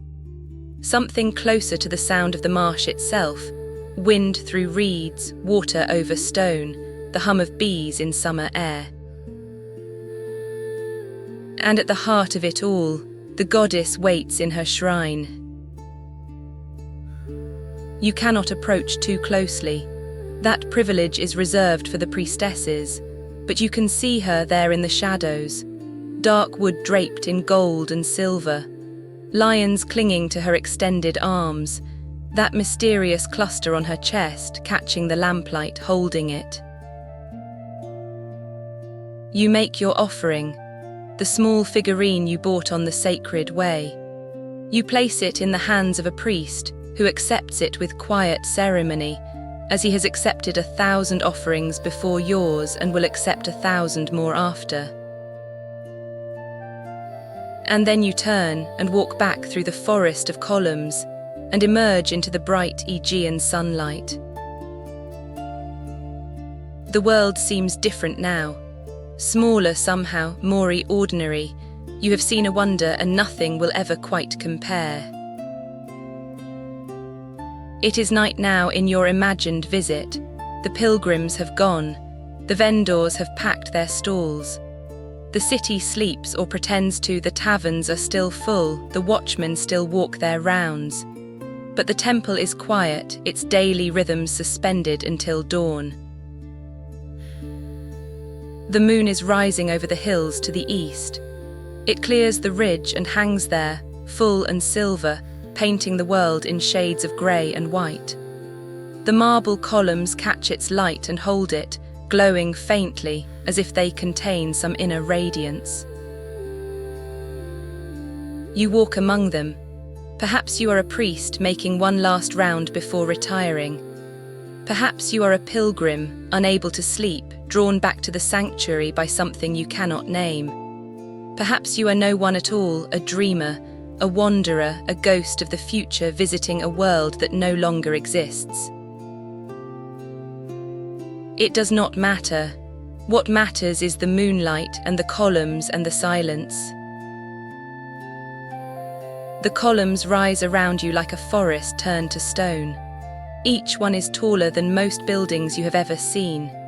Each one was carved from a single piece of marble, transporting by methods that required the labor of hundreds. Each one represents years of work, generations of skill, devotion beyond measure. And yet they seem light, almost weightless in the moonlight.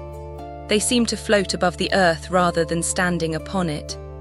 They seem less like architecture and more like a vision, a dream made solid, a poem written in stone. You reach out and touch one. The marble is cool, smooth, slightly damp with the night air. Your fingertips trace the shallow grooves of the fluting, 20 channels running from base to capital, carved with geometric precision. The column does not acknowledge your touch. It has stood here for centuries. It will stand for centuries more. You are merely passing through. Somewhere in the distance, a dog barks. The sound carries clearly across the flat marshland, sharp and then softer, until it fades into the general hush. A door opens and closes in the city. Footsteps on stone, then silence. The ordinary sounds of a sleeping world, made extraordinary only by where you are standing in the midst of a wonder in the middle of the night, in the space between the mortal and the divine. A breeze moves through the colonnade, carrying the salt smell of the distant Aegean. It stirs the garlands that hang between the columns, dried flowers and ribbons of dyed wool, left by pilgrims as markers of their visit, as proof that they were here, that they stood in this place and felt what you are feeling now. The garlands twist gently in the moving air, whispering against the marble, producing a sound so faint that you might mistake it for your own breathing. Above, through the gaps between the columns, you can see the sky. It is vast and crowded with stars, more stars than you have ever seen, because this is a world without electric light, a world where the night sky is not a dark ceiling but an infinite depth, a well of light that goes down and down and down forever. The Milky Way arches overhead, a river of pale fire, and you remember, or perhaps you imagine, that the ancients called it the Road of Souls, the path the dead walked on their way to eternity. The smell of incense lingers in the air, even here in the outer colonnade. It is always present, this fragrance of frankincense and myrrh, the residue of 1,000 daily offerings. It has seeped into the stone itself, become part of the temple's essence. You breathe it in, and for a moment you feel the presence of the goddess. Not a vision, not a voice, nothing so dramatic, just a sense of weight in the air, of attention focused. As if something vast and patient has noticed you, has turned its regard in your direction, and is waiting to see what you will do. You do nothing. What is there to do? You are in the presence of the sacred, and the sacred asks nothing of you except that you be present. This was what Antipater meant. This was why he said the other marvels lost their brilliancy, not because they were lesser achievements, but because this temple did something the others did not. It made you feel the presence of the sacred. It made you feel small and exalted at the same time. It changed the quality of the air you breathed and the way you understood your place in the world. The wonder stood, year after year, decade after decade, century after century, and the world came to see it. It is evening now in this imagined visit of ours. The last pilgrims are leaving the sacred way, walking back toward the city in the golden light. You linger a moment longer, watching the temple from the road. The columns cast long shadows across the temenos, and the marble has turned the color of honey in the low sun. A pair of swallows dips through the colonnade, their flight tracing invisible lines between the columns. The sound of the Melisai's hymn drifts out from the interior, faint now, more felt than heard, like the vibration of a bell after the ringing has stopped. You turn and walk toward the city. The road is dusty. Your feet are sore, but something has changed in you, something you cannot quite name. A quietness has settled in the place where anxiety used to live, a sense of proportion. You have seen a wonder, and the wonder has made the rest of the world seem both smaller and more dear. Behind you, the temple glows in the last light. The columns hold up the sky. Tomorrow the pilgrims will come again. The vendors will set out their offerings. The priestesses will sing. The goddess will wait in her shrine, patient and eternal, receiving the prayers of those who seek her. But tonight the temple rests. The marble cools. The incense smoke thins to nothing. The sacred and the ordinary merge in the darkness, and the marsh reclaims its silence. For 500 years after its rebuilding, the Temple of Artemis served as one of the wonders of the world. 500 years. Consider what that span encompasses. When the temple was rebuilt, Rome was still a minor power in central Italy. By the time the temple's glory began to fade, Rome ruled the entire Mediterranean world. Christ had lived and died, and the empire was beginning to crack.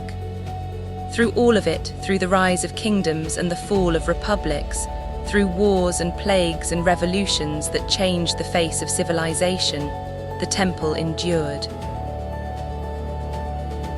Ephesus itself grew into one of the greatest cities of the ancient world. Strabo, the geographer, called it second in importance and size only to Rome itself. Its population may have reached 250,000, a vast metropolis by any ancient standard. The streets were paved with marble. The library held 12,000 scrolls. The great theatre, carved into the hillside overlooking the harbour, could seat 25,000 spectators. The harbour was busy from dawn to dusk with ships from every corner of the Mediterranean. Grain from Egypt, wine from the islands, olive oil from the mainland, silk from the distant east, carried overland along routes that would one day be called the Silk Road. Spices and incense, ivory and amber, silver and gold, the wealth of a connected world flowing through docks that smelled of tar and salt, and the cedar wood of ships that had sailed 1,000 miles to be here. The city itself was a marvel of Roman engineering. Aqueducts brought fresh water from mountain springs. Public baths served thousands daily, their marble walls sweating with steam, their heated floors warm beneath bare feet. A sewage system, advanced for any era, ran beneath the streets, carrying waste to the river. Street lamps lit the main thoroughfares at night, an extravagance that most cities in the ancient world could not afford. To walk the streets of Ephesus after dark was to walk through a city that glowed. And at the center of it all stood the sanctuary of Artemis. It was more than a place of worship. It was an economic institution, a political power, a symbol of civic identity. To be Ephesian was to be a worshipper of the goddess. She and the city were inseparable. The temple functioned as one of the ancient world's great banks. In an age before governments guaranteed the safety of deposits, where could a wealthy person store their treasure? Private vaults could be robbed. Even city treasuries could be raided by conquering armies. But temples were sacred. To steal from a temple was sacrilege, an offense against the gods themselves. The Temple of Artemis exploited this advantage fully. It accepted deposits from private citizens, from foreign governments, from kings and emperors. It made loans, charging interest that further enriched its coffers. The writer Dio called it the largest depository of Asia. Aristotle deposited funds there, so did the historian Xenophon, so did Caesar. When you entrusted your wealth to the goddess, you entrusted it to a divine guarantee, and goddesses do not default on their obligations. The temple also served as a center of commerce in its own right. The silversmiths of Ephesus were particularly prosperous, crafting miniature shrines of the goddess that pilgrims purchased as mementos or votive offerings. These trinkets sold in enormous quantities, sustaining an entire industry of craftsmen and their families. The sacred and the commercial were not separate worlds in ancient Ephesus. The goddess blessed commerce, and commerce served the goddess. No one saw any contradiction in this. The temple also offered something extraordinary: sanctuary. In Greek tradition, sacred spaces could protect those who fled to them. A fugitive who reached a temple's grounds was under the god's protection. At Ephesus, this right of asylum was particularly broad. Alexander set the boundary at one stadion, roughly 600 feet. Later rulers extended it farther. And still later, under Roman influence, the protected zone expanded to encompass part of the city itself. Refuge even from emperors. In a world where absolute power was the norm, where kings and generals could do as they pleased with human lives, there existed a space where even the most powerful ruler on earth could not reach you. The goddess's protection overrode the authority of every mortal sovereign. It was, in its way, one of the earliest concepts of sanctuary law, the idea that certain spaces are inviolable, that certain rights transcend political power. We still believe in this principle today, though we vest it in constitutions and international treaties rather than in goddesses. The form has changed. The instinct has not.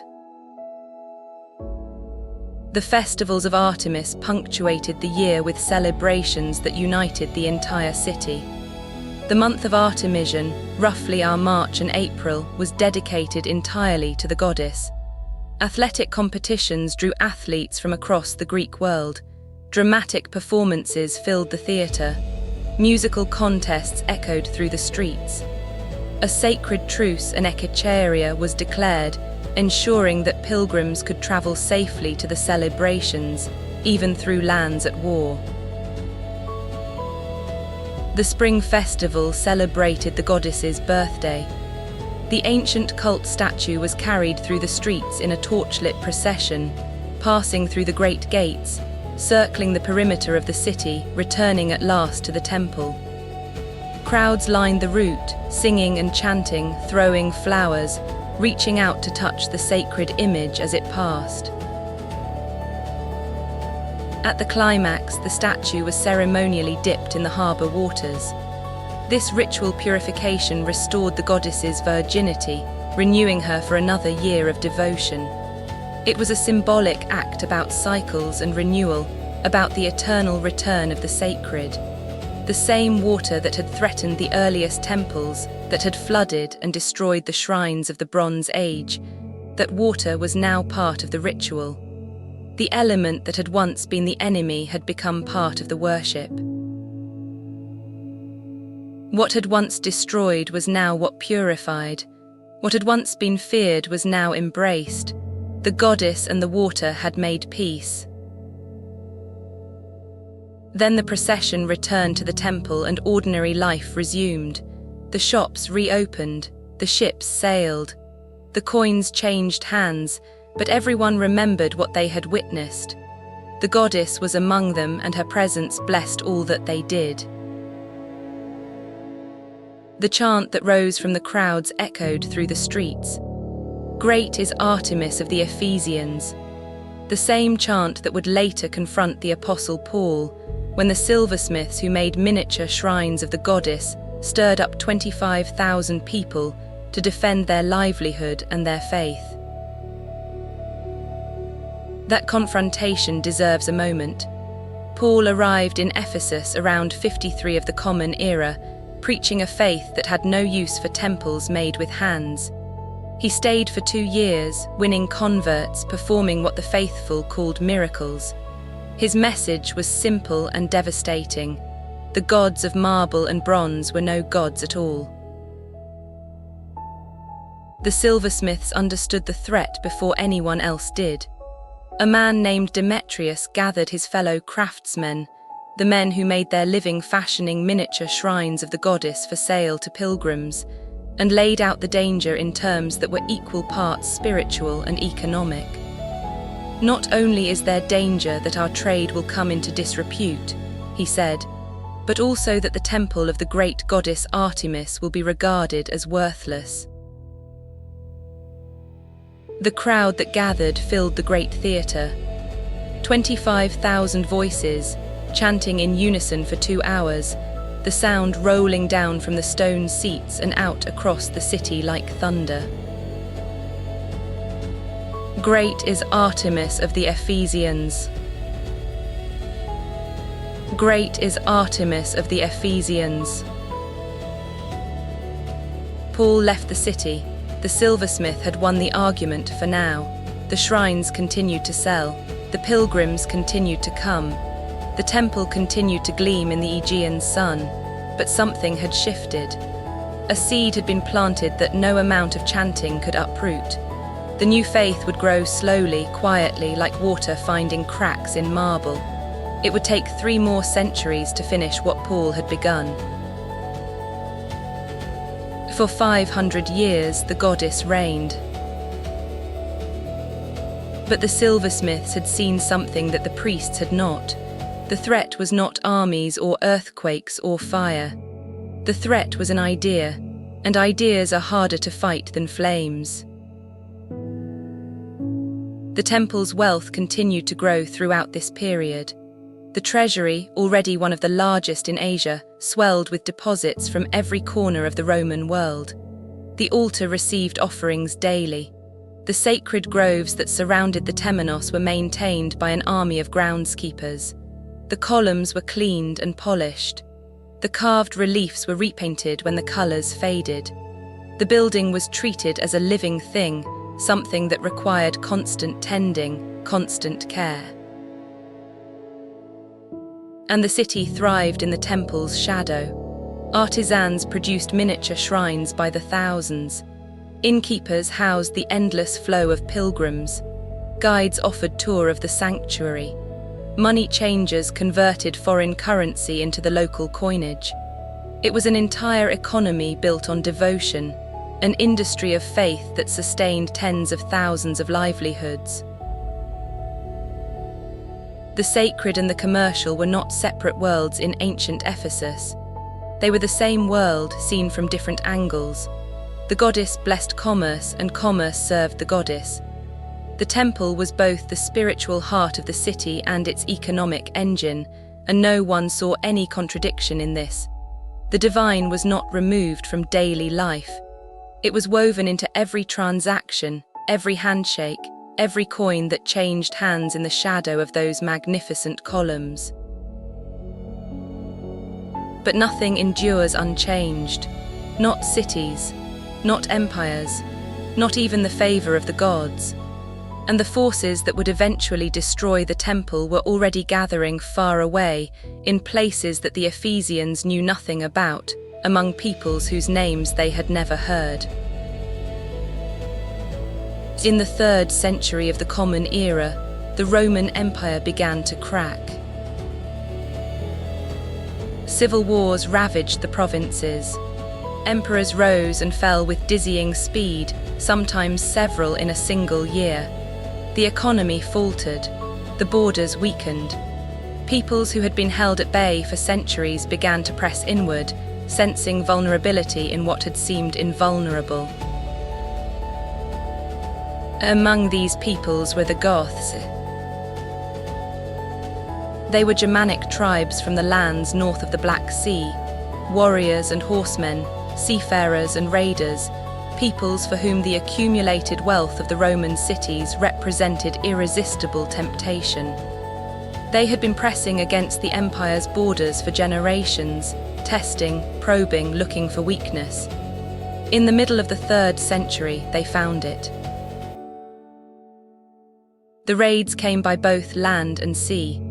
Fleets of Gothic ships sailed down the coast of Asia Minor, carrying warriors who had never seen marble temples or paved streets. They came from a world of wooden halls and earthen ramparts, from forests and steppes where the greatest buildings were longhouses. The wealth of the Roman cities, the gold and silver, the silks and spices, the treasures accumulated over centuries of Mediterranean trade, must have seemed like something from a fever dream. Impossible. Irresistible. Sometime between 262 and 267 of the Common Era, the exact date is disputed, they reached Ephesus. The city was not what it had been. The plague had thinned its population. Civil wars had diverted its garrison. The harbour was silting up, slowly choking the trade routes that had sustained the city's prosperity. Ephesus was still wealthy, still magnificent by the standards of most of the world, but it was no longer the impregnable metropolis it had been in the days of Augustus. It was vulnerable, and the raiders could smell vulnerability the way wolves smell weakness. What happened next is unclear. The ancient sources tell us the raiders sacked and plundered and burned the city and its temple. These are harsh words, suggesting comprehensive destruction, but archaeology tells a more complicated story. Some structures in the city show clear signs of fire damage from this period. Others show none. The temple itself presents an ambiguous picture, evidence of damage, certainly, but also evidence of continued use afterward. An earthquake had struck the region earlier that year, weakening buildings throughout the area. How much of the destruction was due to the raiders, and how much to the earthquake, and how much to the general neglect of a city that was slowly losing its reason to exist? That remains uncertain. What is certain is that something broke during these years. Not just walls and columns, but something less tangible. The confidence of a city. The certainty that the goddess would protect her own. The faith that the temple was untouchable, that its sacred status would shield it from the violence of the world. For centuries, that faith had been the temple's greatest fortification, stronger than any wall, more durable than any garrison. No army had dared to violate the sanctuary. No invader had raised a hand against the goddess. But these warriors from the north knew nothing of Greek gods, nothing of sacred precincts, nothing of the taboos that had protected this place for 700 years. They saw only wealth and they took it. What we do know is that the temple never fully recovered. It was repaired to some extent. Worship continued. Pilgrims still came. But the golden age was over. The wealth that had flowed into the sanctuary for centuries began to dry up. The building fell into gradual decline, not dramatic ruin, not sudden collapse, but the slow, quiet degradation of a thing no longer cherished with the intensity it once was. You could see it in the small things. A cracked paving stone that no one replaced. A faded mural that no one repainted. Weeds growing in the joints between marble blocks, their roots working slowly into the gaps, widening the cracks year by year. A roof tile that slipped and was not reset, letting rain drip onto the sacred floor, pooling in places where water had never pooled before. The temple was dying in the way that all great buildings die when they are no longer loved, not from a single wound, but from 1,000 small neglects, each one insignificant in itself, each one irreversible. Think of how many times this ground had been rebuilt. The Bronze Age shrines washed away by floods. The mud brick temples destroyed and rebuilt, destroyed and rebuilt. The great marble temple of Croesus standing for 2 centuries before it burned. The even greater temple that rose from the ashes, standing for 5 centuries more. Each time the devotion had been strong enough to rebuild. Each time someone had found the resources, the will, the faith. But this time something was different. This time it was not the building alone that was damaged. It was the world that had sustained the building. The economic networks that had funneled wealth into the sanctuary. The political structures that had protected it. The shared belief system that had given the temple its meaning. All of these were fracturing, slowly but irreversibly. A new faith was rising.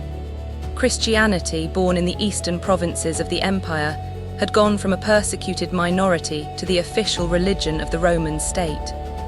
In 313, the Emperor Constantine had issued the Edict of Milan, granting legal status to Christians throughout the empire. By 380, his successor Theodosius would make Christianity the state religion and begin actively suppressing pagan worship. The old gods did not fall in a single dramatic moment, they faded.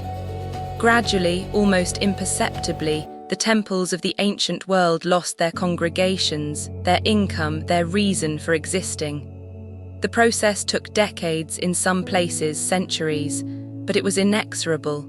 The world was turning, and the temple was on the wrong side of the turn.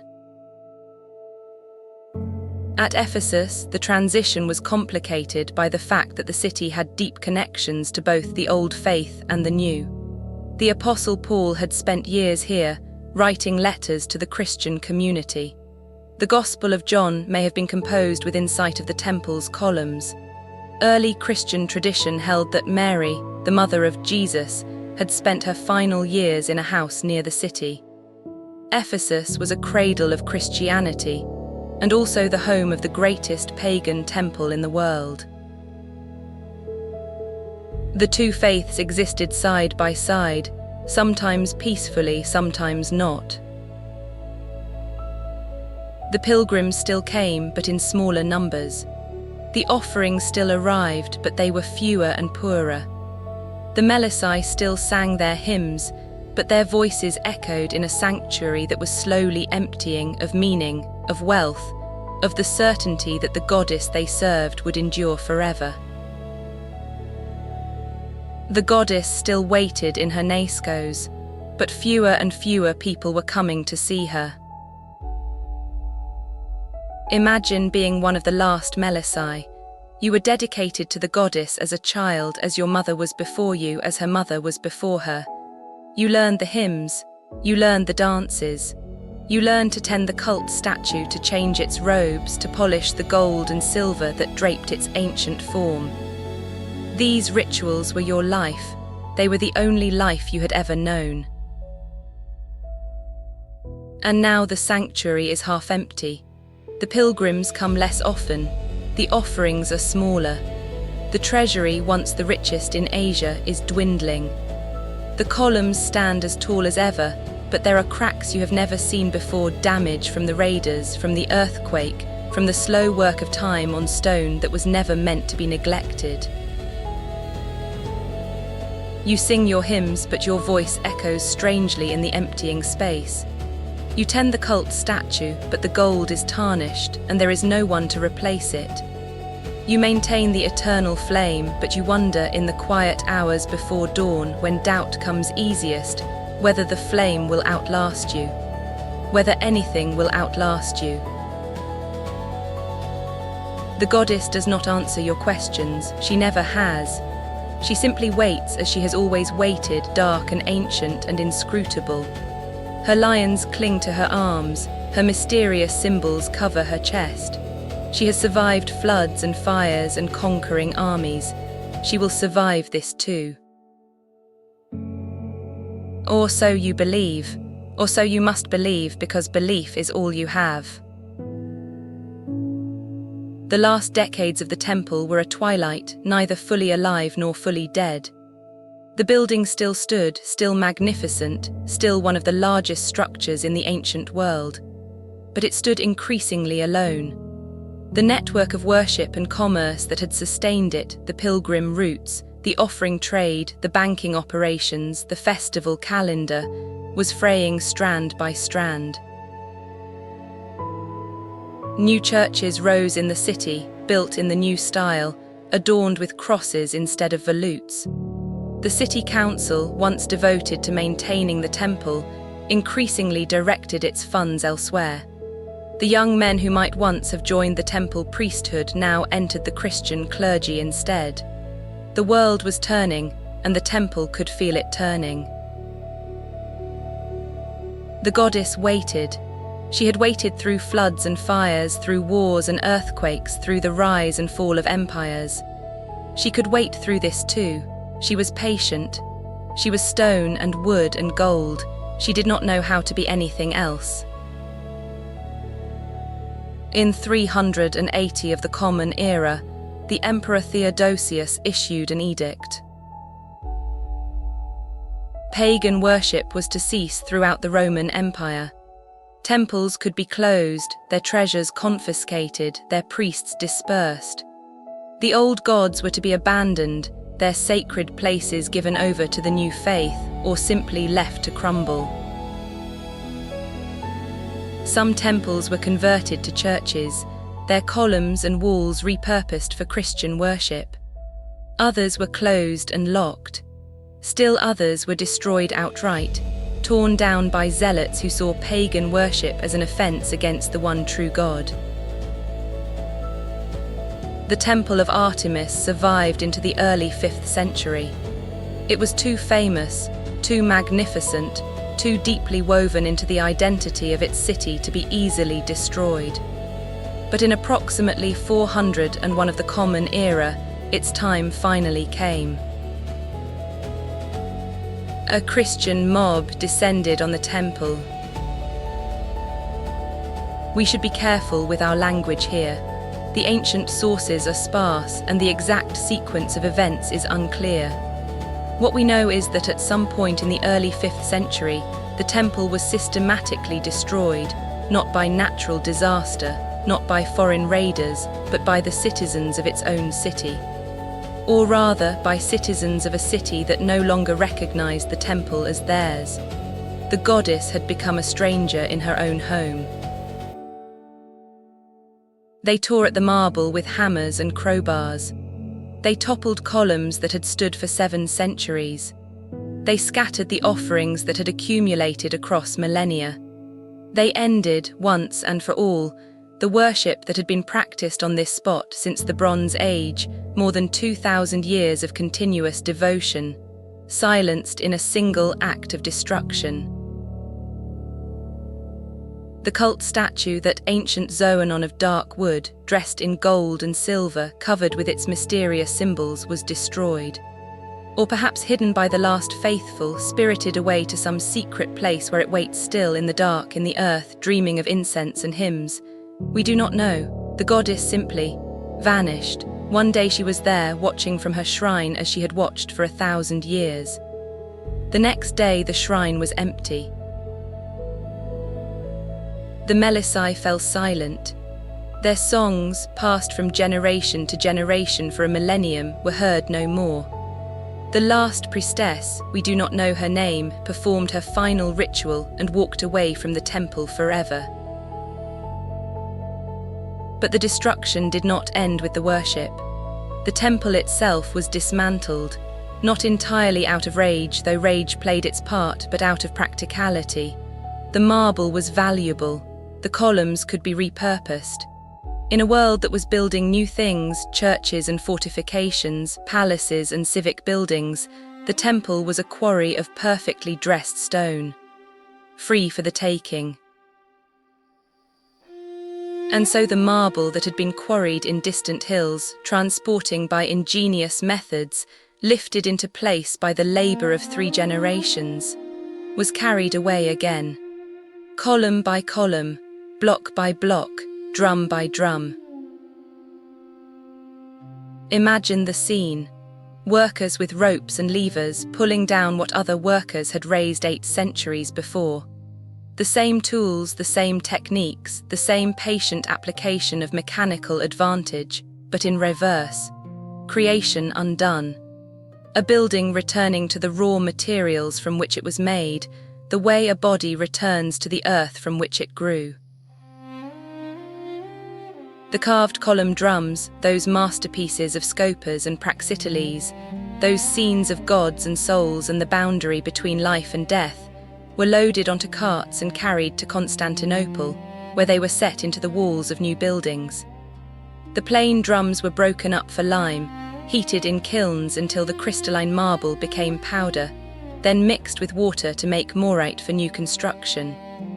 The goddess's temple dissolved into dust, used to bind the bricks of churches.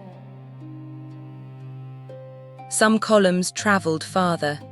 Green marble columns from the temple, or so tradition claims, were installed in the Hagia Sophia, the great church that the Emperor Justinian would build in Constantinople a century later.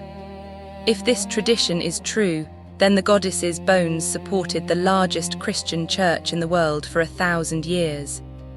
The sacred stone did not care who worshipped beneath it. It simply held. The marble became walls, the columns became churches. There is a haunting symmetry in that stone that was shaped to honor one divine presence, repurposed to honor another. In the great churches of Constantinople, some of the columns may have come from the Temple of Artemis. The goddess's bones holding up a Christian roof. If you visit those places today, you might be touching marble that once stood in the greatest temple on earth. You would never know it.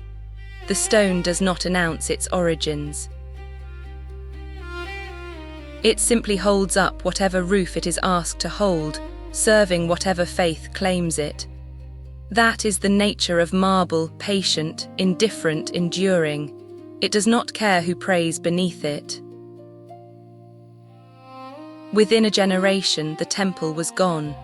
The sacred precinct became a quarry, then a ruin, then a memory. The Caister, whose floods had threatened the site for millennia, finally had its way. Silt accumulated over the rubble, burying it beneath layers of sediment, hiding it from view. The ground swallowed what the ground had always wanted to swallow. The wonder vanished from the earth. But consider what vanished means. The marble did not cease to exist, it simply moved. Scattered across the Mediterranean like seeds from a dying plant, the temple's stones took root in new structures. A column base became a doorstep. An architrave became a lintel. A fragment of carved relief showing the face of a god or the wing of a mythical creature was turned face down and used as paving stone, its artistry hidden against the earth, seen only by worms. The bronze fittings were melted down and recast into tools and weapons and church bells. The lead clamps that had held the column drums together were pried out and poured into new moulds. Even the iron pins that anchored the stones were pulled from the marble and repurposed. Nothing was wasted. The ancient world was too practical for waste. Every material had value. Even the rubble, the chips and fragments too small to be carved into anything useful, was ground up and mixed into foundations for new buildings. The temple did not die, it was transformed, dispersed. Distributed across 1,000 structures in 100 cities, its identity erased but its substance continuing. Somewhere in the walls of a forgotten church, in the foundation of a farmhouse, in the ballast of a ship that sank centuries ago, the temple endures, unrecognized, unnamed, but still there. Centuries passed. The city of Ephesus, which had been one of the largest in the Roman world, shrank and faded.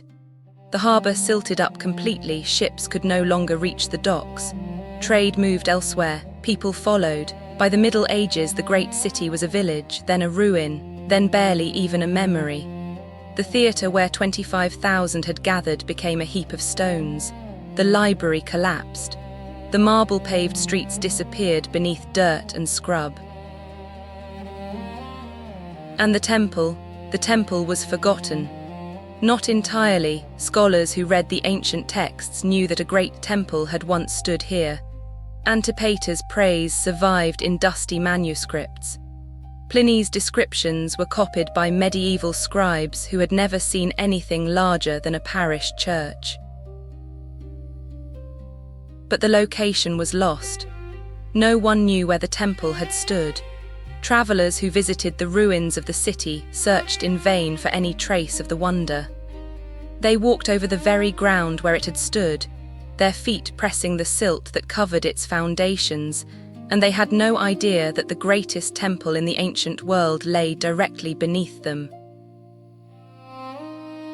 For 14 centuries, the Temple of Artemis existed only in words, in copied manuscripts and scholarly footnotes, in the memories of a civilization that had replaced it with churches and mosques, with new gods and new certainties. The wonder had become a ghost, a story told about something that no one alive had ever seen, passed down through so many generations that it began to feel more like myth than history. And the marsh, patient as always, continued its work. The silt continued to accumulate. The reeds continued to grow. The river continued to flow. The ground that had once held the most beautiful building on earth held nothing now but silence and sediment, and the memory of a song that no one could hear. 14 centuries of silence. Think of what that means. The temple fell in the 5th century. It would not be found again until the 19th. Between those dates, the entire span of what we call the Middle Ages passed. The Renaissance came and went. Continents were discovered. Revolutions remade the world. Empires rose and fell and rose again. And through all of it, the temple lay buried in the marsh, forgotten, waiting. And then an Englishman came looking. John Turtle Wood was an architect and engineer, sent to Turkey in 1858 to design railway stations for the Ottoman government. He was a practical man, skilled in the technical demands of his profession. He knew about foundations and load-bearing walls, about drainage and materials. He was good at building things. But he was also a dreamer. He read the ancient accounts of the temple, Pliny's descriptions, Antipater's praise, the dimensions and details that had survived in texts copied and recopied across the centuries. He walked the ruins of Ephesus, now a quiet landscape of tumbled stones and grazing sheep. He became convinced that somewhere beneath his feet, beneath the accumulated silt of 14 centuries, the wonder was waiting. In 1863, he gave up his engineering work and devoted himself entirely to the search. The British Museum agreed to sponsor him, providing a modest allowance in exchange for whatever he might find. It was not generous funding. It was barely enough to hire workers and buy supplies, but it was enough to begin. For 6 years, he searched. The difficulties were immense. The ground was marshy, waterlogged, prone to flooding, the same conditions that had plagued the ancient builders 3,000 years before. He dug trenches that filled with water almost as fast as they were excavated. He moved enormous quantities of earth, only to find nothing but more earth beneath. The Ottoman authorities were sometimes helpful, sometimes obstructive. The local workers were sometimes reliable, sometimes not. The climate was brutal, scorching hot in summer, bitter in winter. He suffered from malaria, the curse of all who worked in the marshes. He was nearly killed when a trench collapsed around him, the wet earth giving way and burying him to his chest. He ran out of money repeatedly, begging the museum for more funds, mortgaging his own future against discoveries he could not guarantee. 6 years, most people would have given up after 6 months. But he persisted. The breakthrough came in 1866. He was excavating in the Great Theatre, not looking for the temple exactly, but searching for inscriptions that might provide clues to its location.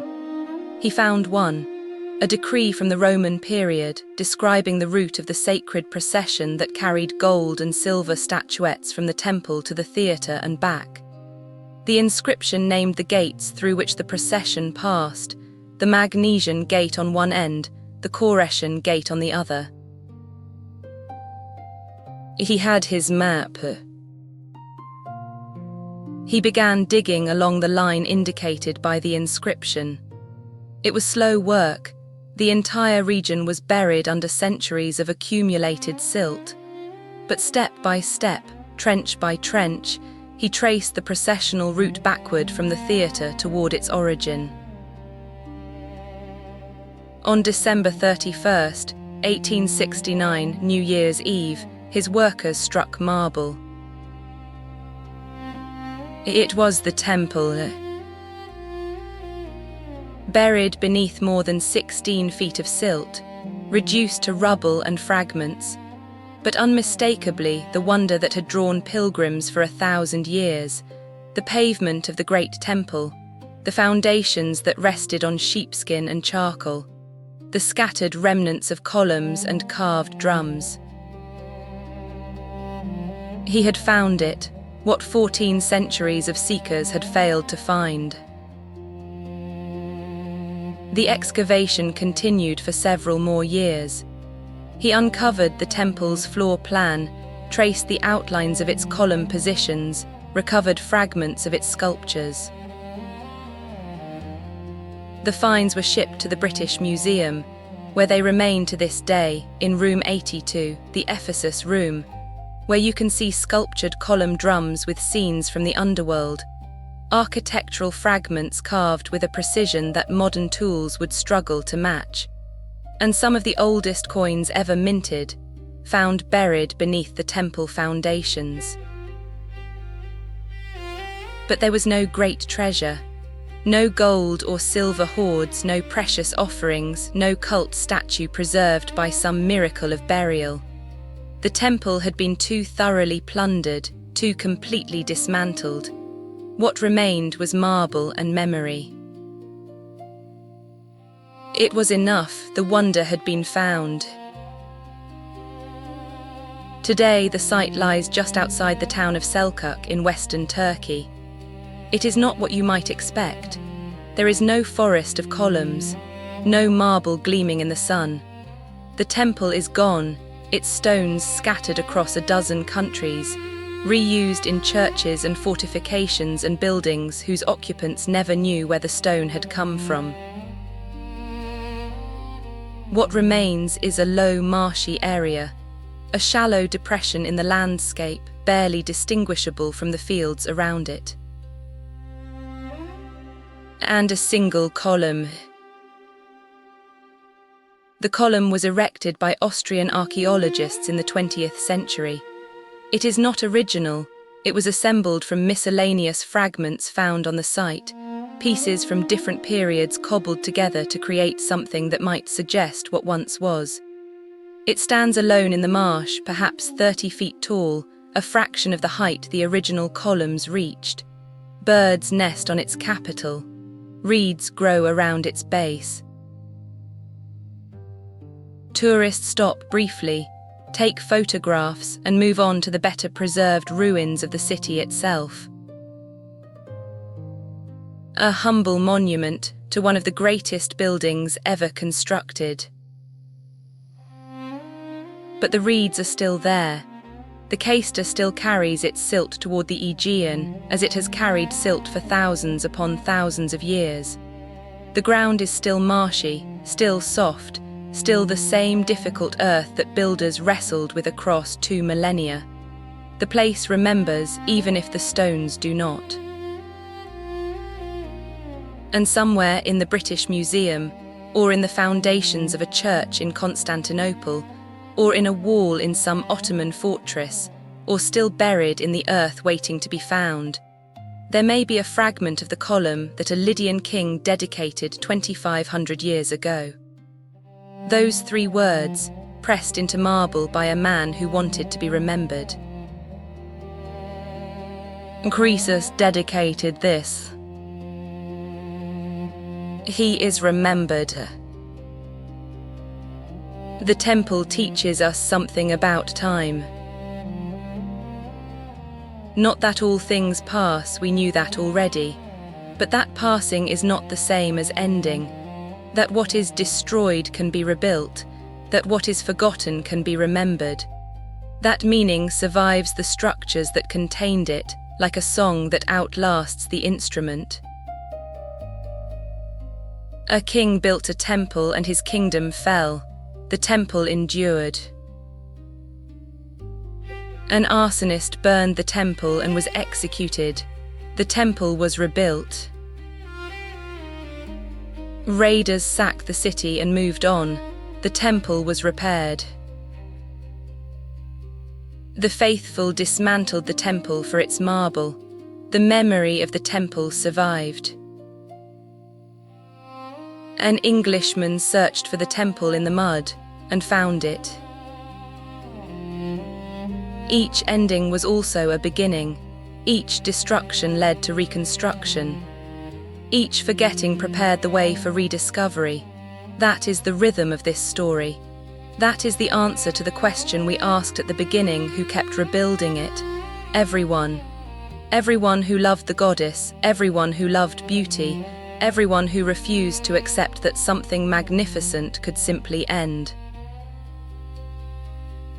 Perhaps you were already dreaming when the temple burned. Perhaps you slipped into sleep somewhere among the columns, and the rest has been the quiet murmur of a story told at the edge of consciousness. Perhaps the fire was only a dream of fire, and the rebuilding only a dream of rebuilding, and the goddess only a dream of a goddess who waits in the darkness for those who remember her. That is perfectly fine. The temple does not require your attention. It only asks to be present in the air around you, like incense, like the sound of bees in marshland reeds, like the hum of a lullaby whose words you have forgotten but whose melody you will always know. The single column stands in the marsh tonight as it stands every night. The birds have settled into their nests on its capital. The reeds sway in the breeze that comes off the water. Somewhere a frog begins to sing, and others join it until the marsh is alive with sound, that ancient chorus older than temples, older than cities, older than gods. The Caister murmurs past in the darkness, carrying silt toward the sea. It has been carrying silt since before the first prayer was whispered on this ground. It will be carrying silt long after the last stone has dissolved. The river does not remember the temple. The river does not remember anything. It simply flows, and in its flowing it does what it has always done. It shapes the land, it builds and it destroys, it carries away what the earth no longer needs. Stars wheel overhead, the same stars that once shone on the marble columns, the same stars that Antipater saw when he looked up from the wonder that made all other marvels lose their brilliancy. The constellation of the huntress crosses the sky. Her bow is drawn. Her dogs run at her heels. Even the heavens remember the goddess. The Melissai are singing somewhere very far away. Or perhaps it is only the wind through the reeds making sounds that resemble voices. It does not matter which. The song continues either way. The devotion that built and rebuilt again. It does not require a temple. It does not require marble or gold. It only requires the willingness to begin again. The willingness to stand in the marsh, in the difficult ground, in the place where the water rises, and build anyway. If you are still awake, let your eyes close now. Let the weight of the story settle around you like a warm blanket. Let the columns fade into the darkness behind your eyelids. Let the goddess fade into the silence between breaths. If you are already sleeping, rest well. The temple watches over you. Its columns stand in the country of dreams, where nothing is ever truly lost, where every wonder endures, where the goddess still waits in her shrine for those who seek her. The marshes are quiet now, the water is still. The air smells of wet earth and distant salt. Somewhere a heron lifts from the reeds, its wings slow and silent against the darkening sky, drifting over the place where a temple once stood, and is gone. Rest now. The temple stands in the moonlight. It has always stood in the moonlight. It will always stand in the moonlight. The archive closes for tonight. Rest well. End of script.